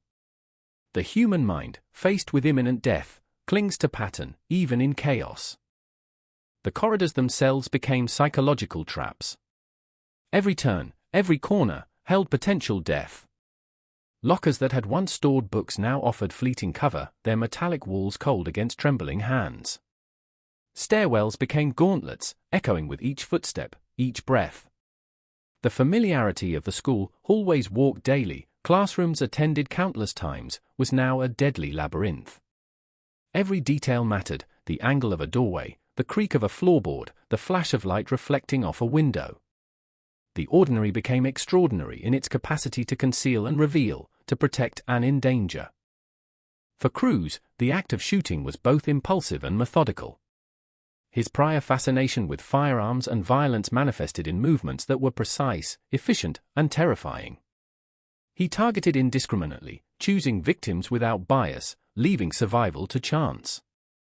The sound of the rifle was constant, unrelenting, creating a psychological pressure that compounded with physical fear. Students and teachers alike reported the surreal feeling of time stretching and contracting, seconds felt like minutes, minutes like hours, as the threat moved through the building. First responders arrived within minutes, their sirens slicing through the afternoon air. Officers positioned themselves at strategic points, entering hallways, coordinating movements, and calling out instructions. Their arrival was both a relief and a source of additional tension. For those hiding, the flashing lights and authoritative commands confirmed that help was near, but the chaos had not yet ended. The shooter was still active, the threat still imminent, and every step toward safety was fraught with danger. Some students made desperate attempts to escape. Hallways, previously avenues of casual movement, now became deadly gauntlets. Friends held hands, dragging each other toward exits, tripping over backpacks, over desks, over each other. Every sound, a creaking hinge, a shouted name, a falling object, was amplified by fear. The mind, in such moments, is hyper-aware of detail, attuned to every potential signal of danger. Survival instincts overrode reason, transforming ordinary movement into calculated action under duress. Within classrooms, the human responses to fear varied. Some prayed silently, their lips moving in whispered syllables, hoping for protection. Others took on leadership roles, guiding terrified classmates to hidden corners, closing blinds, and barricading doors with whatever furniture was at hand. Teachers and staff embodied selflessness, their bodies forming shields over students, eyes darting toward every shadow, every creak. The courage displayed in these moments was immediate, raw, and life-defining. And then, abruptly, the shooting ceased. The sounds that had defined terror, the sharp cracks, the echoing reports, stopped, leaving a heavy, oppressive silence. Students and teachers remained huddled, breaths ragged, hearts pounding, the psychological weight of the experience settling on them with crushing intensity. When they cautiously emerged from hiding, the school was transformed, desks overturned, bullet casings scattered, walls scarred, and blood-marking spaces once ordinary. The physical destruction was a stark mirror of the emotional devastation experienced by all inside. 17 lives had been taken, 17 more left injured. Families received the news in fragments, calls from terrified students, police notifications, the slow, agonizing realization that someone they loved would not come home. The community of Parkland, once defined by calm suburban rhythms, was now irrevocably changed. The ordinary school day had been shattered, replaced by an extraordinary narrative of fear, courage, and loss. Even as the shooter was apprehended, the aftermath reverberated. First responders moved systematically, checking rooms, securing students, and providing aid to the injured. The chaotic, adrenaline-fueled minutes gave way to careful, methodical action as the scene transformed from battlefield to crime scene. Students were reunited with parents, some wounded, some traumatized, all forever altered. The ordinary had been violently disrupted, and in its place was a community forced to confront the reality of mortality, vulnerability, and the fragility of perceived safety. The incident, brief in duration yet eternal in impact, crystallized moments of terror, heroism, and heartbreak. For those inside, time had stretched and compressed unnaturally. Every second counted, every action had consequences, and every individual choice, run, hide, protect, shaped survival. The psychological imprint of the event would last far beyond the school walls, leaving scars in minds and hearts that could never fully heal. The hallways of Marjorie Stoneman Douglas High, moments ago filled with laughter, chatter, and the steady rhythm of adolescence, were now eerily silent. A heavy, oppressive quiet hung in the air, broken only by the occasional shuffle of footsteps or the distant murmur of voices calling out names. The scent of gunpowder still lingered, a metallic tang that clung to the air and walls, a grim reminder of the violence that had just transpired. Dust rose from overturned desks, swirling in the golden shafts of afternoon sunlight that filtered through broken blinds. Each corner of the building held fragments of the chaos, frozen in time, a toppled backpack, a scattered notebook, a lone shoe lying askew on the floor. First responders moved quickly, their boots echoing on the polished floors. The sound was jarring, amplified in the hollow spaces of hallways that had so recently been alive with ordinary teenage energy. Officers called out instructions, their voices measured yet urgent, trying to establish order amid the residual panic. SWAT teams advanced systematically, clearing classrooms with practiced precision, scanning every nook and cranny for the shooter.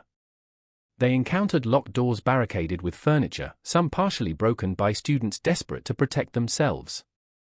Inside, terrified teenagers clutched each other, trembling, whispering fragments of what they had seen, unsure if safety had truly arrived or if the nightmare could resume at any moment. The first moments of discovery were chaotic and surreal. Teachers, having survived by barricading doors or shielding students, led groups to hallways, guiding them toward exits while trying to reassure the frightened children. The contrast between the life that had been and the death that had occurred was stark. Walls once adorned with colorful posters and student artwork now bore the scars of gunfire, pockmarks and holes that told stories of the moments when bullets tore through space and life. Each room became a tableau of horror, where ordinary objects, a desk, a chair, a bulletin board, stood juxtaposed against the profound violence that had been inflicted. Paramedics and medical personnel arrived to tend to the injured. Their presence was both a comfort and a stark reminder of the severity of the situation. Hallways were transformed into makeshift triage areas, students wrapped in blankets, faces pale with shock, bodies trembling uncontrollably. Medics assessed wounds, applied tourniquets, and carried the injured to ambulances waiting outside, their sirens punctuating the tense quiet. In every movement, there was urgency, precision, and empathy. Each life saved was a small victory in a scene dominated by loss. The discovery of the deceased was devastating. In classrooms and corridors, bodies of students and staff lay where they had fallen, frozen in the moments of terror. The young faces, once full of life, were now still, a tragic reminder of the fragility of existence. Teachers who had tried to protect their students were among them, their bodies positioned as shields, evidence of courage in the face of imminent death. For first responders, each step required both professionalism and an emotional fortitude that was tested repeatedly. Every room cleared revealed more of the human cost, personal belongings scattered in haste, backpacks emptied, notebooks filled with mundane notes that now seemed poignantly ordinary against the extraordinary tragedy. Police officers and investigators began documenting the scene, noting the positions of bodies, the locations of spent casings, and the trajectories of bullets. Each detail mattered, not only to understand the events that had transpired but to ensure accountability and prevent speculation from distorting reality. Officers worked systematically, moving through classrooms in a methodical pattern, photographing, recording, and marking evidence. The hallways, once familiar to every student and staff member, had become a map of chaos and horror, each mark on the wall, each discarded item, telling part of the story. Amid the structured efforts of law enforcement, the emotional weight was palpable. Teachers and students who had survived wandered through the hallways in shock, their eyes wide, hands shaking, voices barely audible. Parents arriving at the scene were confronted with a tableau that defied comprehension: emergency personnel directing crowds, students crying in disbelief, the distant wail of sirens mingling with sobs and frantic calls to loved ones. Families searched for their children among the chaos, their emotions swinging between hope and dread with every passing moment. Each reunion was a fragile, tentative relief, each confirmation of loss a heart-shattering blow. Within the classrooms, the minutiae of student life became haunting evidence of interrupted normalcy. Pencil cases lay open, papers splayed across the floor, jackets and backpacks abandoned in the flight for survival. The contrast was stark, the ordinary traces of adolescent life juxtaposed against the finality of death. Personal items, a carefully drawn sketch, a notebook filled with homework, a Valentine card meant for a friend, now held a weight they could never have carried before. For families and investigators alike, these items humanized the victims, reminding everyone that each number represented a complex, unique life cut short. The process of discovery extended beyond the physical. Emotional and psychological trauma unfolded alongside the tangible evidence. Survivors whispered fragmented stories, recounting what they had seen, friends hit, teachers stepping in to shield students, hallways filled with screams and confusion. Their accounts were fragmented, chaotic, and raw, reflecting the difficulty of processing trauma in real time. Each testimony added depth to the understanding of the shooting, painting a picture of both the horror and the acts of bravery that punctuated the violence. The exterior of the school became an improvised command center. Ambulances, police vehicles, and fire trucks lined the streets, lights flashing in chaotic synchrony. Parents, friends, and community members crowded around, anxiously seeking information, clinging to hope, and bracing for devastating news. News crews arrived, cameras capturing the unfolding scene, broadcasting grief and shock across the nation. The immediate aftermath extended beyond the physical boundaries of the school, enveloping the town and, eventually, the country in a collective experience of fear, grief, and outrage. Forensic teams meticulously documented every aspect of the scene. Bullet trajectories were analyzed, photographs captured every angle, and evidence was carefully collected to reconstruct the sequence of events. This painstaking process, though necessary, was emotionally grueling. Each piece of evidence represented a moment of terror, a life altered, a tragedy frozen in time. Investigators navigated the hallways with the dual consciousness of professional detachment and human empathy, acutely aware of the enormity of loss contained within each classroom, each corridor, each stairwell. The students and staff who survived emerged into the daylight in shock, their faces pale, eyes wide, and voices trembling. Emergency personnel guided them to safety, offering blankets, water, and words of reassurance. Parents clutched their children, tears flowing freely, some unable to speak, others trembling as they absorbed the reality that their loved ones had lived through a nightmare while others had not. In these moments, the boundaries between life and death, ordinary and extraordinary, were starkly visible. The ordinary suburban town had been irrevocably transformed, its innocence shattered in mere minutes. Community members, too, played a role in the discovery phase. Neighbors opened doors to provide shelter, local businesses offered assistance, and volunteers helped manage crowds and provide first aid. The broader Parkland community had, in an instant, been pulled into a collective ordeal. Their responses reflected a mixture of compassion, panic, and determination, underscoring the interconnectedness of small-town life even in the face of unspeakable horror. The physical evidence of the attack, the spent casings, the blood, the overturned furniture, was mirrored by the emotional landscape of the survivors. Shock, fear, guilt, and grief intertwined as students and staff processed what had occurred. Some were haunted by the choices they had made in those moments, who they were able to help, who they could not reach. Others struggled with disbelief, unable to reconcile the violence they had witnessed with the ordinary life they had known just moments before. These psychological reverberations would extend far beyond the school walls, shaping lives and communities in profound ways. As law enforcement completed initial sweeps, the scope of the tragedy became painfully clear. 17 individuals had been killed, 17 more injured, and countless others traumatized. The ordinary school building, once a place of learning, friendship, and growth, had been irrevocably altered, its hallways and classrooms now etched with the memories of violence. The discovery phase, both literal and emotional, marked the beginning of a long, painful journey for the survivors, families, and the community at large. In the hours that followed, Marjory Stoneman Douglas High became a focal point for national attention. Media crews descended, capturing images of ambulances, flashing lights, and the anxious crowds outside. Social media exploded with fragmented reports, eyewitness accounts, and expressions of grief and outrage. The human stories, the lives of the victims, the heroism of teachers, the bravery of students, began to emerge amidst the chaos, providing glimpses of humanity and courage within the horror. Every object, every fragment of the scene, became a testament to both the lives lost and the lives spared. The desks, the notebooks, the clothing, and even the small personal items left behind were infused with stories, personalities, and memories. For investigators, these details were crucial to understanding the sequence of events.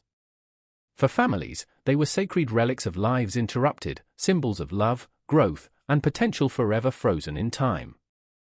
The discovery of the aftermath was not merely a forensic exercise, it was a confrontation with grief, heroism, and the fragility of human life. Every corner of the building, every stairwell, every classroom told a story of courage, fear, loss, and resilience. And while the shooter had been apprehended, the real work of understanding, processing, and commemorating the victims had just begun. The community faced an unthinkable challenge to reconcile the violence they had witnessed with the ordinary life they had once known, to honor the lives of the fallen, and to ensure that the memory of this day would endure with both respect and truth. The moment Nicholas Cruz was apprehended outside Marjory Stoneman Douglas High, the wheels of one of the most urgent investigations in modern American school history began to turn. Law enforcement officers, forensic specialists, and federal agents converged on Parkland with singular focus to piece together how a 19-year-old former student could bring a rifle into a place meant to nurture young minds and transform it into a scene of carnage. The building itself became a repository of evidence, every room a puzzle piece in reconstructing minutes of chaos that would define a community forever. Investigators approached the school with methodical precision. For many of them, this was a balancing act, respecting the magnitude of loss while maintaining the procedural rigor required in a mass shooting investigation. Officers moved from classroom to classroom, photographing, measuring, and recording every detail: bullet trajectories, shell casings, broken locks, overturned furniture, bloodstains marking the movement of the wounded, personal belongings scattered in the frantic moments of hiding. Every small item, a backpack, a water bottle, a notebook, was documented meticulously, its placement telling an essential part of the story.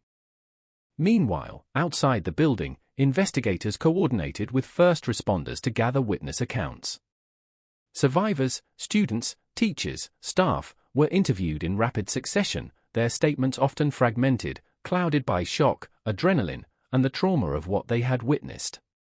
One by one, investigators reconstructed the sequence of events, which doors Cruz had entered, which hallways he traversed, and where he fired his weapon. Each survivor contributed pieces of a puzzle that were as psychological as they were physical. The investigation quickly extended beyond the immediate scene. Authorities delved into Cruz's background, examining his history with the school, interactions with peers and teachers, and online activity. What emerged was a pattern of isolation, anger, and obsession with firearms and violence. Reports indicated that Cruz had expressed disturbing thoughts online, posting messages that hinted at an intent to harm others. Teachers and acquaintances recalled incidents of aggression, threats, and erratic behavior, red flags that had gone unheeded or unresolved. Investigators faced the grim reality that while warning signs existed, the mechanisms to prevent such an attack had failed. Law enforcement also examined Cruz's movements in the days leading up to the shooting. They traced purchases of firearms, including the AR-15 used in the attack, confirming that he had legally acquired the weapon despite his documented history of mental health concerns and behavioral issues. Digital evidence became crucial. Social media accounts, text messages, and online posts painted a portrait of a young man consumed by anger, obsession, and detachment. Investigators scrutinized his communications for indications of planning, seeking to establish a timeline of preparation and intent. Inside the school, forensic teams faced the grim task of reconstructing minute-by-minute actions. Each classroom held distinct clues, spent shell casings that indicated the direction of fire, bullet holes tracing the movement of Cruz, personal items displaced during frantic attempts to hide. Investigators worked in silence, aware that each discovery was a reminder of lives lost. The process was painstaking, slow, and emotionally taxing, as every piece of evidence confirmed the magnitude of the tragedy and the human cost. Witness interviews revealed acts of extraordinary courage. Teachers who had shielded students, students who had guided friends to safety, and staff who had tried to intercept the shooter all recounted moments of heroism in the midst of horror. Investigators documented these actions meticulously, understanding that they were not only critical to understanding the event but also essential to preserving the narratives of bravery and resilience amidst devastation.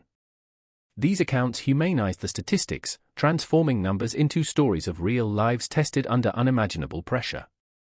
Psychological profiling became a central component of the investigation. Experts analyzed Cruz's history, behavior, and social interactions to understand his motivations and mindset.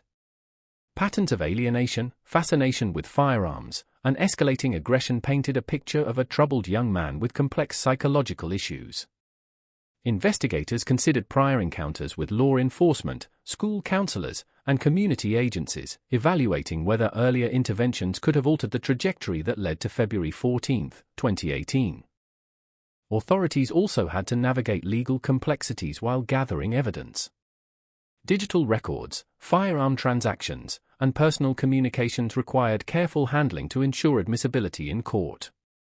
Each step of the investigation was not only about reconstructing the shooting but also about building a prosecutable case that would withstand scrutiny in a legal system designed to protect both victims and the accused.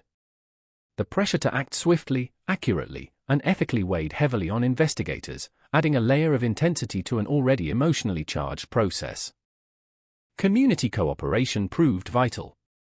Parents, neighbors, and local organizations provided information about Cruz's behavior, social connections, and previous incidents that law enforcement might not have fully documented. Friends and acquaintances offered insights into his personality, habits, and interactions, adding depth to the understanding of how a seemingly ordinary young man could carry out such extraordinary violence. Each account was carefully cross-referenced, corroborated, and documented, forming a comprehensive picture that extended beyond the immediate school environment. As evidence accumulated, investigators began to piece together the timeline of the shooting.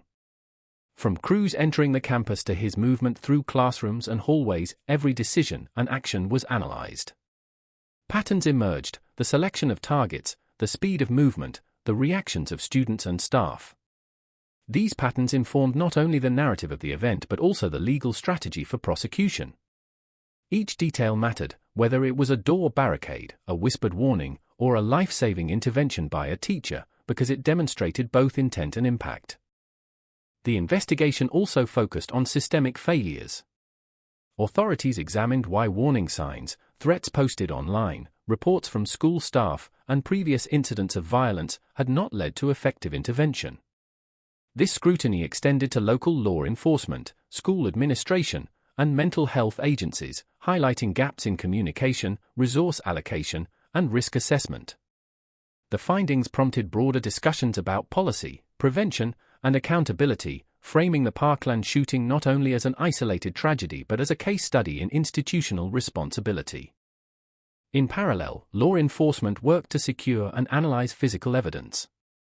The AR-15 used in the attack was catalogued and examined, providing ballistic data that confirmed its trajectory and usage.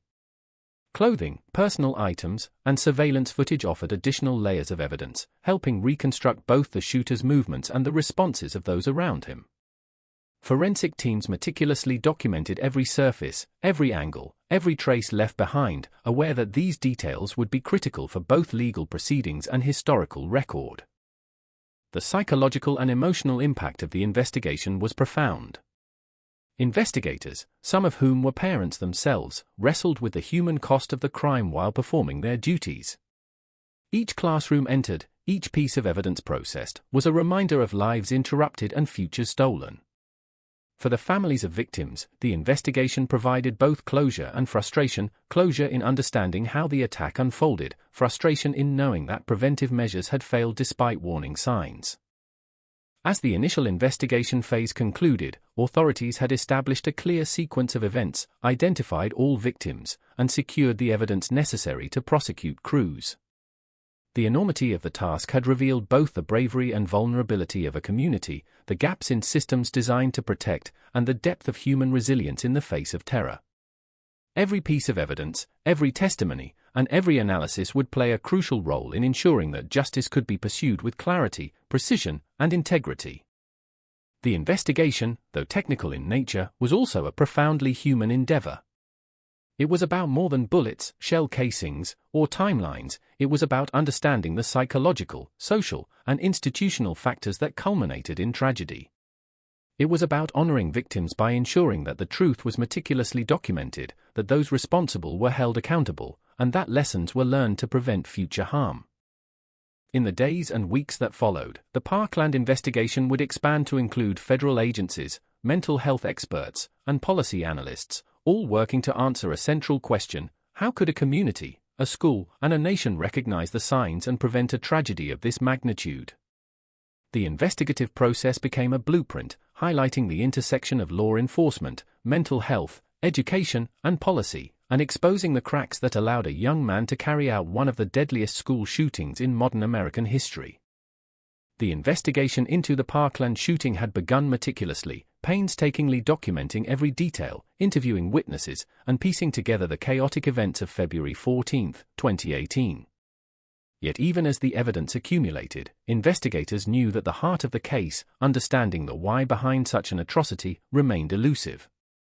The breakthrough did not arrive in a single, dramatic moment, rather, it emerged gradually, through the convergence of digital traces, witness testimonies, and the meticulous reconstruction of Cruz's life and mindset. One of the first pivotal breakthroughs came from Cruz's online activity.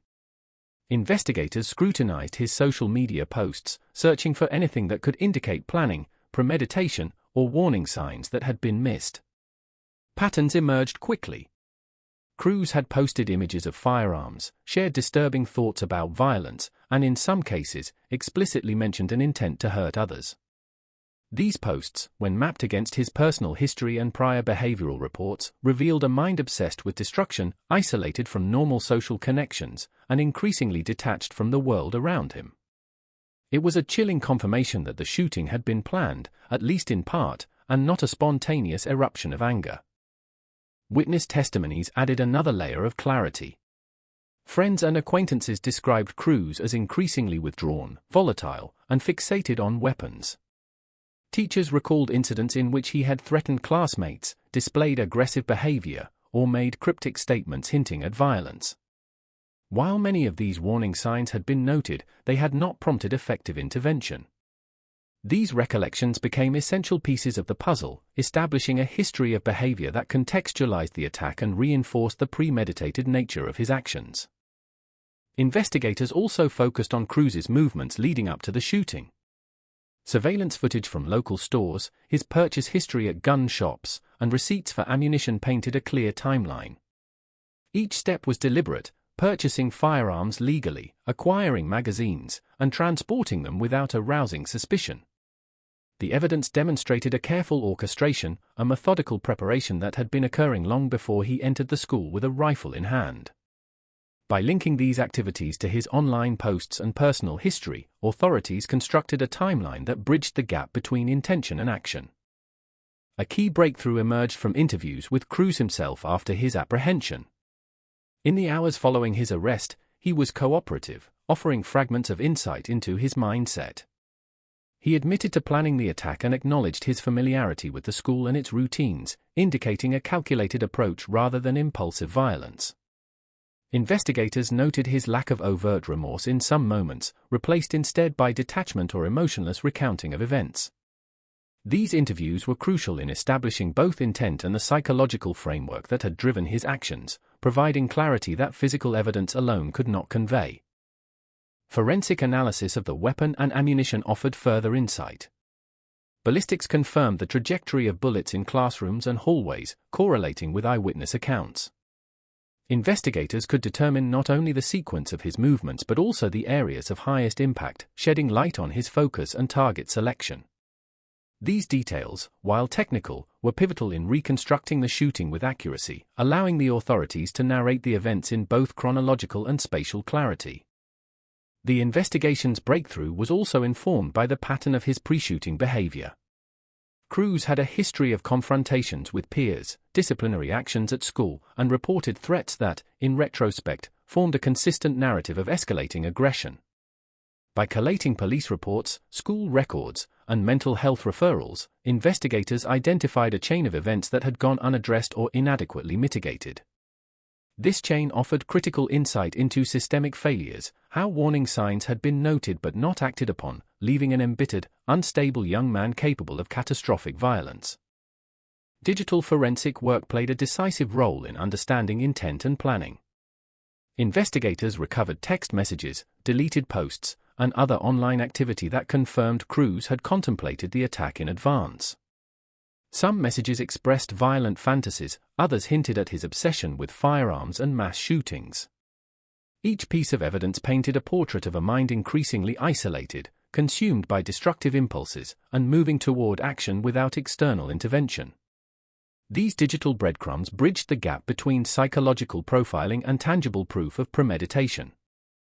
Simultaneously, investigators interviewed students and teachers about Cruz's interactions in the school leading up to the shooting. Reports described erratic behavior, sudden outbursts, displays of anger, and moments of social withdrawal. Some students mentioned casual comments that, in hindsight, were chillingly indicative of his intentions. Teachers and counselors spoke of attempts to address his behavior, often limited by procedural constraints or lack of authority. The compilation of these narratives became an essential part of the investigation, illustrating both the human cost of oversight and the deliberate nature of Cruz's actions. The breakthrough was not merely about piecing together evidence, it was about understanding causality and motivation. Investigators needed to establish why Cruz, a former student who had been expelled, chose this specific school and this precise day. Through interviews, behavioral analysis, and digital forensics, they discerned a pattern of grievance, obsession, and psychological instability. Cruz's fixation on firearms, combined with a sense of isolation and unresolved anger toward the school and peers, converged to create the conditions for the attack. Understanding this motivation was critical, not to excuse the violence, but to provide a factual, evidentiary basis for prosecution and for broader societal reflection. Investigators also traced Cruz's preparation to the hours and minutes leading up to the attack. Surveillance footage showed him entering the campus with a backpack containing the rifle, moving calmly and deliberately toward the school building. He avoided detection, navigated the campus with knowledge of security blind spots, and executed his plan with chilling precision. The sequence of movements, combined with prior evidence of his intent, confirmed that the attack had been methodically orchestrated. The community, meanwhile, grappled with the implications of these findings. News of the investigative breakthroughs filtered through Parkland and beyond, revealing a young man whose planning and intent had been evident long before the attack. This realization ignited anger, grief, and calls for accountability. Families of victims demanded answers. How could a known threat have been allowed to manifest into mass violence? Investigators, aware of these questions, were diligent in documenting every step, understanding that their work had both legal and societal implications. Ultimately, the breakthrough phase transformed the investigation from a reactive process into a strategic understanding of the crime.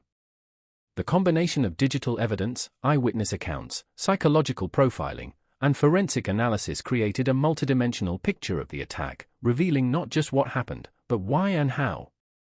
Investigators could now articulate the narrative of the shooting with precision, linking every action to intent and premeditation, and laying the groundwork for prosecution and justice. By the end of the breakthrough phase, authorities had not only mapped the physical events of the shooting but also contextualized them within Cruz's life and psyche. The picture that emerged was both horrifying and instructive: a young man with a history of psychological instability, social isolation, and obsession with violence, whose preparation had been methodical, deliberate, and largely unimpeded. The breakthrough illuminated the intersection of individual pathology and systemic failure, providing a foundation for accountability, legal action, and societal reflection. This breakthrough marked the beginning of the next phase, translating investigation into justice. With clarity on the sequence of events, the motives, and the methods, law enforcement and prosecutors were equipped to pursue charges that reflected the gravity of the crimes. Every piece of evidence, every testimony, every reconstructed moment became a weapon against denial, against misrepresentation, and against the erasure of the victims' lives. The investigative breakthrough was more than a procedural milestone. It was the moment when the truth, painstakingly assembled, emerged fully, ready to confront the shooter and the world with unflinching reality. The courtroom in Broward County was heavy with anticipation, a charged atmosphere where grief, anger, and the weight of justice collided. For months, the meticulous investigation had unfolded, evidence had been gathered, testimonies had been recorded, and the legal framework had been prepared. Yet nothing in those months could fully convey the intensity of the moment when Nicholas Cruz, the 19-year-old who had transformed a day of ordinary school life into a landscape of horror, faced the faces of survivors, families, and the law itself. The trial was more than a legal proceeding, it was a confrontation with the rawest, most unfiltered consequences of human violence. From the moment Cruz entered the courtroom, the tension was palpable. His presence was unremarkable in physical terms, a young man, gaunt, his expression at times blank, at times restless, but the weight of his actions imbued him with a presence that was anything but ordinary. Families of victims, attorneys, journalists, and law enforcement officers filled the room, their eyes alternately fixed on Cruz and the gallery of seats where grieving parents clung to each other, seeking solace or strength in shared mourning. Each gaze, each whisper, carried a complex mix of expectation, dread, and determination. The prosecution began by presenting the case with painstaking clarity. Using the detailed reconstruction from the investigation, attorneys recounted the shooting's events minute by minute. Classroom layouts, hallways, the trajectory of bullets, and eyewitness accounts were woven into a narrative that left no ambiguity about the sequence or severity of the attack. Digital evidence, posts, messages, and images that Cruz had shared was displayed, establishing intent and premeditation. Every exhibit was more than proof, it was a testament to the lives interrupted, the terror endured, and the irreversible consequences of his actions. Witnesses were called one by one, each testimony layering the courtroom with emotion. Students recounted the moments they had hidden under desks, locked doors, or shielded friends from the storm of bullets.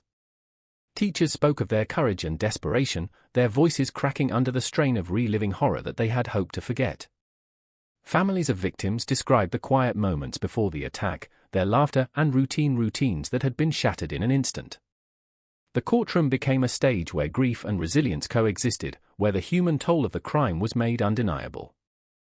Cruz's defense, initially poised to explore questions of mental health and competency, faced the formidable weight of evidence and community outrage. Psychologists and forensic experts were called to examine his history, highlighting patterns of psychological instability, depression, and prior behavioral issues.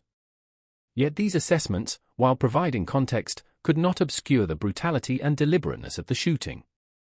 The defense's challenge was to navigate the tension between understanding a troubled mind and confronting a deliberate, lethal act of violence. In the moments when Cruz spoke, his voice was at times monotone, at times uneven, reflecting both detachment and the faint stirrings of emotion. He did not offer excuses, but neither did he fully convey remorse in a conventional sense. Instead, his words were sparse, measured, and deliberate, a reminder that the young man before the court had acted with a calculated, premeditated intention that had left 17 lives cut short and 17 more irreparably injured. The courtroom's emotional charge intensified as families confronted him, their presence a living testimony to the gravity of his crimes.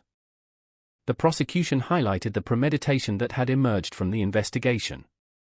Cruz's careful planning, the legal acquisition of the AR-15, the collection of ammunition, his movement through the school, was presented as irrefutable evidence of intentionality. The court saw not a spontaneous act of rage, but a methodical orchestration of violence. Attorneys described the meticulousness of the planning, the knowledge of school layouts, and the calculated targeting, emphasizing that each action had been deliberate. This narrative left little room for ambiguity. The shooting was an act of conscious, intentional terror. Sentencing discussions carried an extraordinary emotional weight. The prosecution argued for the most severe penalties allowable under law, invoking the magnitude of loss, the terror inflicted on survivors, and the enduring trauma to the community. Families of victims spoke directly, their words raw with grief and fury. Some recounted their children's ambitions, their everyday joys, the ordinary moments that would never be repeated. Their testimonies were more than appeals for justice, they were declarations of memory, ensuring that the lives lost were recognized in all their fullness, rather than reduced to statistics or names on a list. In response, the defense acknowledged Cruz's psychological history but conceded to the overwhelming evidence of intent. The courtroom watched as a young man, whose detachment had once allowed him to commit unspeakable acts, now faced the societal and legal consequences of his actions. The atmosphere was tense, a collective holding of breath as the gravity of life and death decisions weighed upon the judge, the attorneys, and the families assembled. Each moment was drawn out, the silence between statements heavy with unspoken emotion, the air thick with the weight of responsibility. The verdict, when delivered, reflected both justice and the somber acknowledgement of irrevocable loss. Cruz was sentenced to life without the possibility of parole, a decision that balanced retribution, accountability, and the recognition that the death penalty, while available, could not restore what had been taken. In that moment, the courtroom collectively exhaled a mixture of relief, sorrow, and unresolved grief. Justice had been served in a legal sense, yet the personal and communal wound remained open, raw, and ongoing. As the sentencing concluded, the emotional reverberations were felt throughout Parkland and across the nation. The trial had not only held Cruz accountable but had also illuminated systemic gaps that allowed a dangerous individual to act unchecked. It underscored the importance of vigilance, mental health awareness, and the responsibilities of communities, schools, and authorities in safeguarding vulnerable populations. The courtroom had become a crucible where grief, legal procedure, and moral reckoning intersected, forcing a confrontation with the stark realities of human violence and societal responsibility. Beyond the courtroom, families and survivors grappled with the aftermath of the sentencing. Some found a measure of closure in the formal acknowledgement of guilt and punishment, others continued to struggle with anger, loss, and the haunting memories of the day. Support groups, community programs, and counseling became essential avenues for healing, emphasizing that the legal outcome, while necessary, was only one component of recovery. The emotional and psychological journey of survivors and families was ongoing, layered with the challenges of rebuilding lives in the shadow of trauma. The trial also became a focal point for national reflection. Media coverage, public discourse, and community advocacy highlighted not only the specifics of the Parkland shooting but also broader questions about gun control, school safety, mental health resources, and preventive measures. the courtroom proceedings, while intensely local in their immediate impact, resonated far beyond, shaping public awareness and policy discussions across the country. In this way, the legal confrontation was not merely about one shooter and his victims, it became a lens through which the nation examined its vulnerabilities, responsibilities, and the human cost of inaction. For Cruz, the courtroom marked the final confrontation with the consequences of his actions. His life, once defined by instability and obsession, was now irrevocably confined within the parameters of incarceration. The legal system had codified the societal response to his violence, ensuring that he would remain accountable for the remainder of his life. Yet the human and emotional reckoning, the lives shattered, the futures lost, the community transformed, would continue long after the final gavel fell. The courtroom confrontation was, in its essence, a microcosm of the broader tragedy.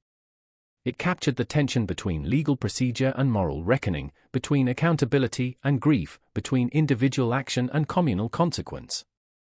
In the faces of the families, in the testimony of survivors, in the meticulous presentation of evidence, the full human weight of the Parkland shooting was laid bare.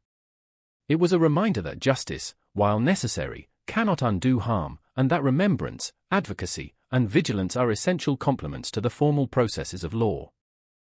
As the proceedings concluded, the courtroom slowly emptied, leaving behind echoes of grief, resilience, and reflection. Attorneys packed their notes, reporters prepared final dispatches, and families lingered, holding on to memories and each other.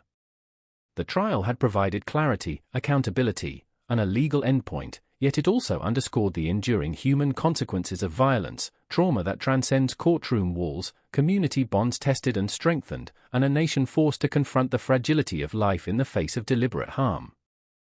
The day after the shooting, Parkland awoke to a silence that felt wrong, a quiet that pressed down on the town like an unshakable weight. The familiar rhythm of classrooms, buses, and laughter was replaced by empty hallways, boarded-up windows, and a community collectively holding its breath.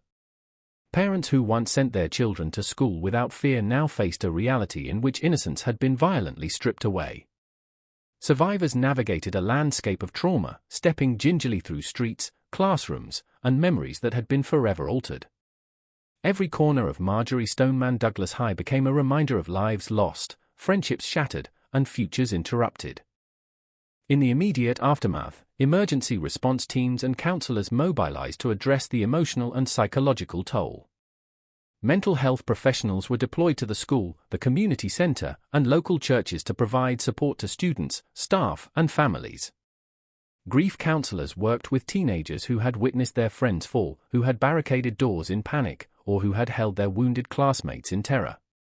For many, words were insufficient, the trauma was encoded in trembling hands, hollow stares, and sleepless nights. Families faced the unbearable task of navigating their grief while managing public attention, media scrutiny, and the unrelenting cycle of news coverage that replayed images of the shooting. The Parkland community rallied in response, their grief catalyzing a collective need to act. Memorials were erected, candles flickered in the wind, and impromptu vigils filled streets and schoolyards. Each tribute told a story, a backpack left on a bench, flowers piled near classrooms, photographs of teenagers with dreams now frozen in time. These acts of remembrance were both personal and communal, creating a space where grief could be acknowledged, shared, and transformed into solidarity. Students, teachers, and residents leaned on each other, finding strength in collective mourning and a shared desire to ensure that the victims' lives were honored beyond the tragedy. From Parkland, the impact spread nationally. Survivors, many of them teenagers, became vocal advocates for change. Their voices, young yet forceful, called attention to the systemic issues that had allowed Cruz to execute his plan.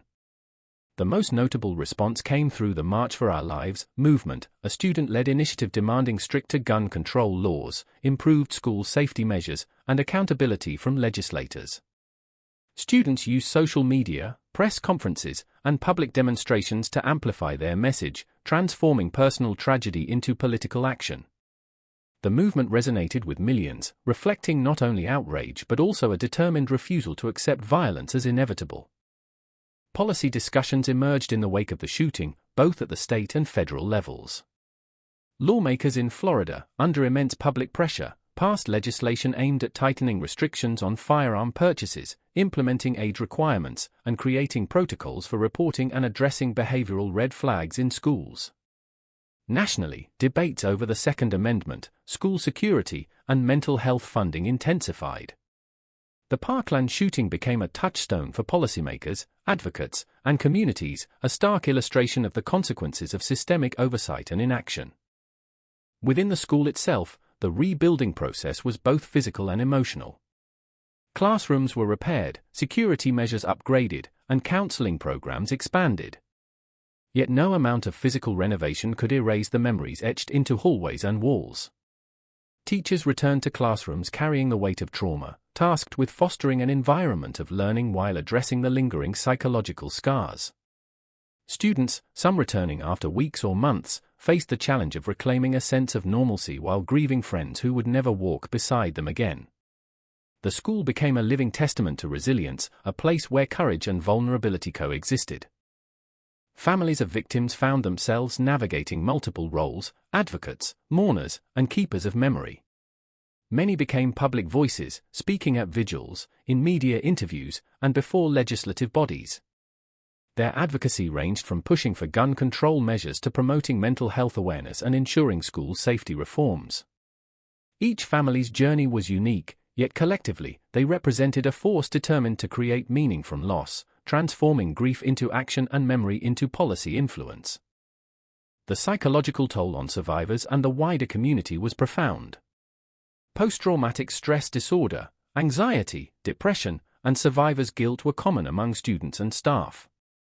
Therapists and support groups worked tirelessly to address these issues, yet the shadow of February 14 remained long.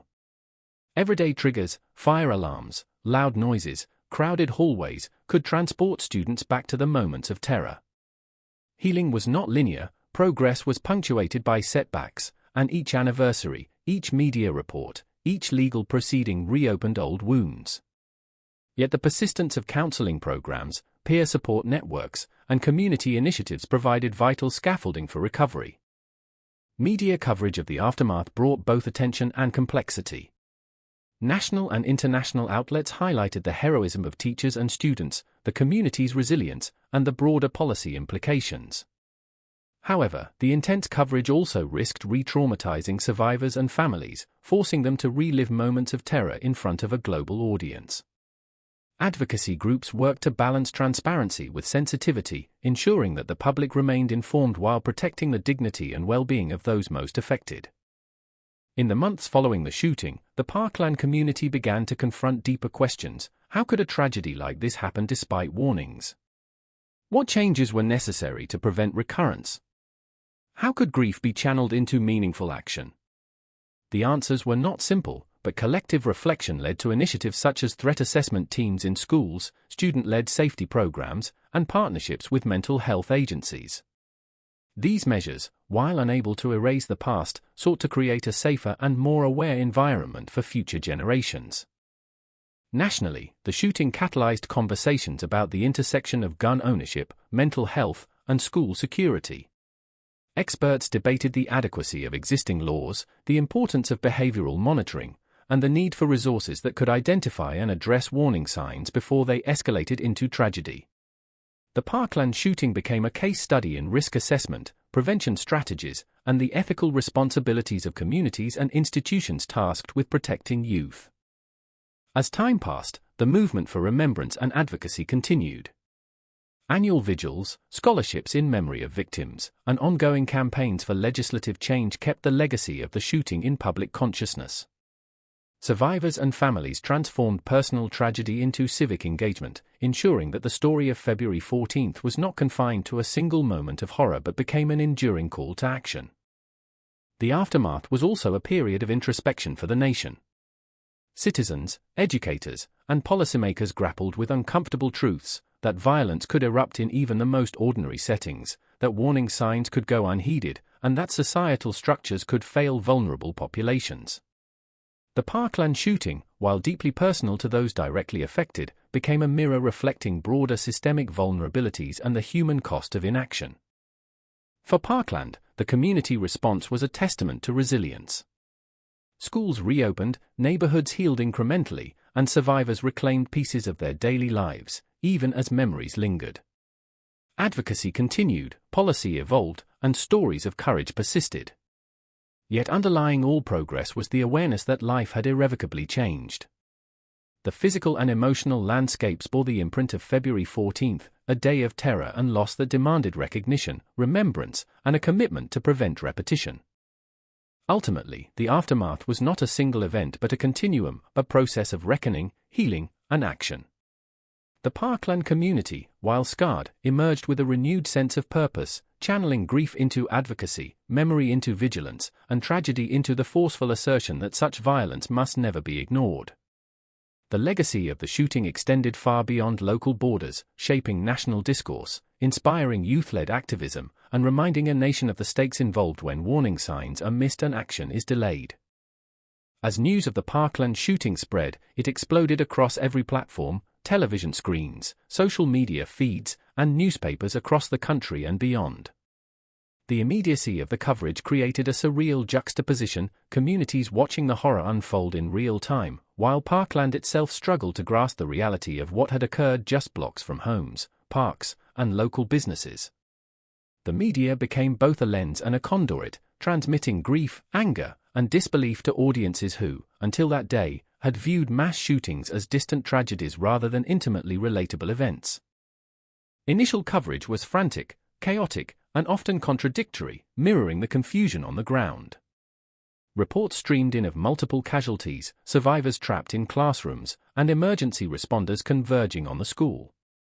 Television anchors read statements from local law enforcement, their voices taut with urgency, while live footage showed parents racing to the campus, searching frantically for missing children. Social media platforms erupted as students and parents shared real-time updates, photos, and videos from inside the school, often capturing moments of terror, heroism, and unimaginable loss. The immediacy of these posts amplified both the urgency and the emotional intensity of the coverage, creating a nationwide sense of shock and shared trauma. Journalists covering the event faced unique challenges. They navigated the tension between reporting facts accurately and respecting the grief of a small, tightly knit community suddenly thrust into global attention. News outlets scrambled to verify information while balancing ethical considerations, which images were too graphic, which details could re-traumatize survivors, and how to honor victims without exploiting tragedy. The narrative that emerged emphasized both the horror of the attack and the heroism displayed by students and staff, highlighting acts of courage amid chaos. Teachers shielding students, friends guiding peers to safety, and first responders risking their lives became central to the storytelling, humanizing an otherwise incomprehensible catastrophe. Public reaction was swift, polarized, and intensely emotional. Citizens across the United States grappled with disbelief that such violence could occur in a place dedicated to learning and growth.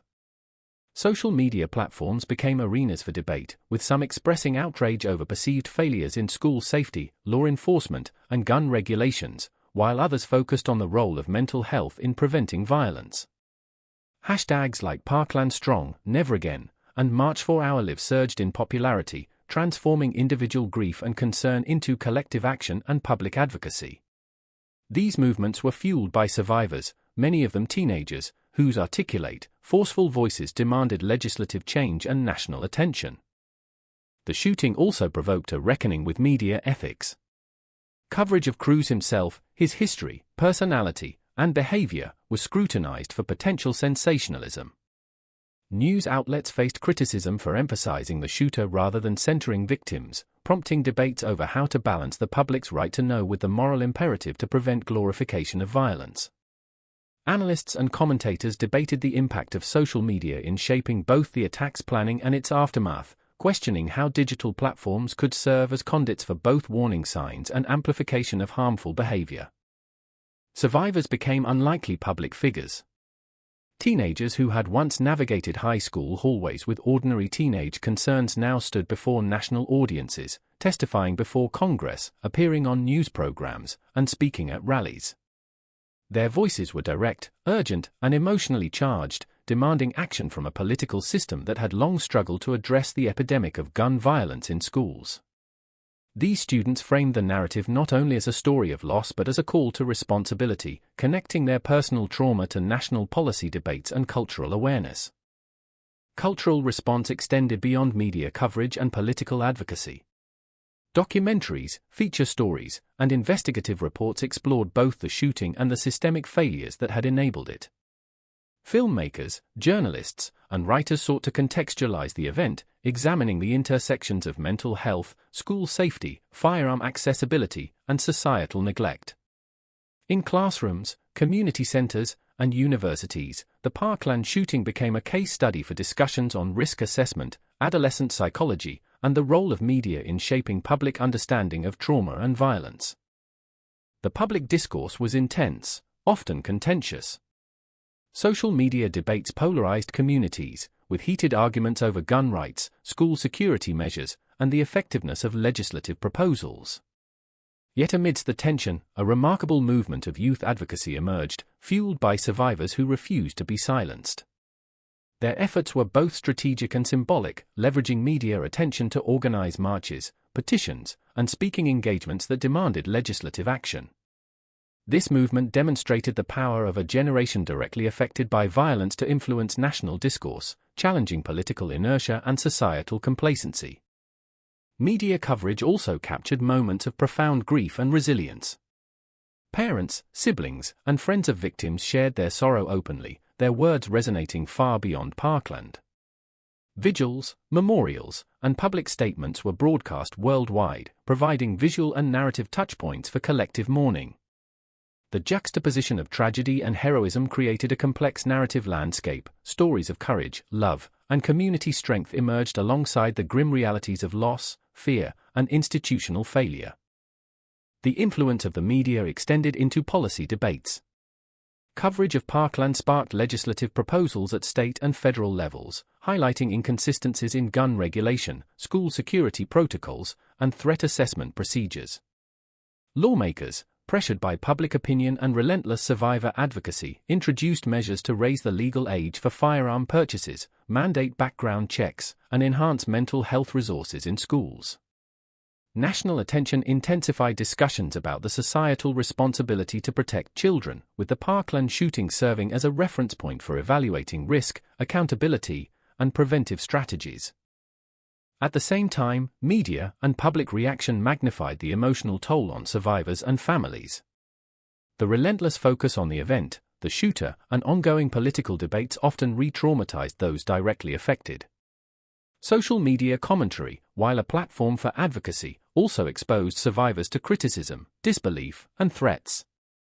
Community organizations, schools, and counseling services worked to provide protective support, helping students and families navigate the dual pressures of grief and public attention while advocating for change. Internationally, the Parkland shooting became emblematic of a broader crisis in school safety and gun violence. News outlets in Europe, Asia, and South America covered the events extensively, framing the tragedy within the context of U.S. gun policy debates and cultural attitudes toward firearms.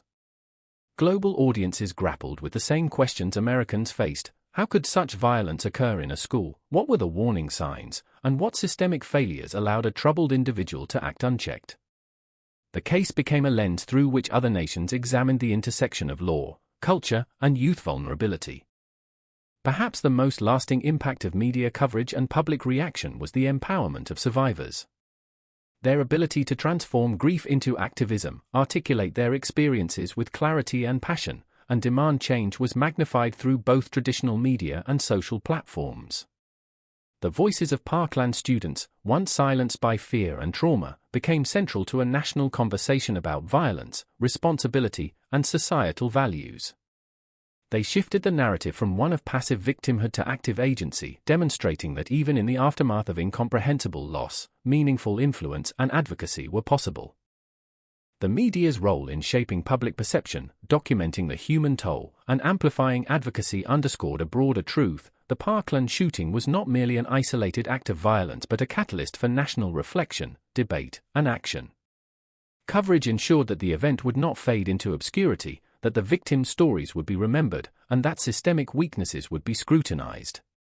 In doing so, the media contributed to both accountability and collective memory, preserving the complex narrative of tragedy, resilience, and hope for a nation grappling with the consequences of mass violence.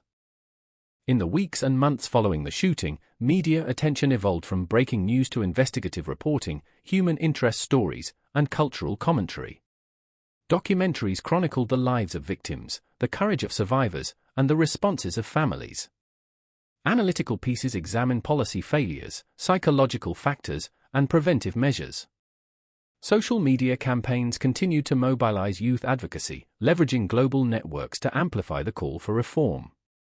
The Parkland shooting, mediated through the lens of journalism, activism, and public discourse, became a touchstone for understanding contemporary issues of safety, mental health, and civic responsibility.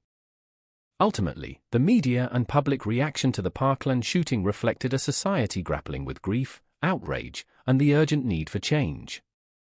Coverage captured the horror of February 14, 2018, while highlighting acts of heroism, resilience, and advocacy.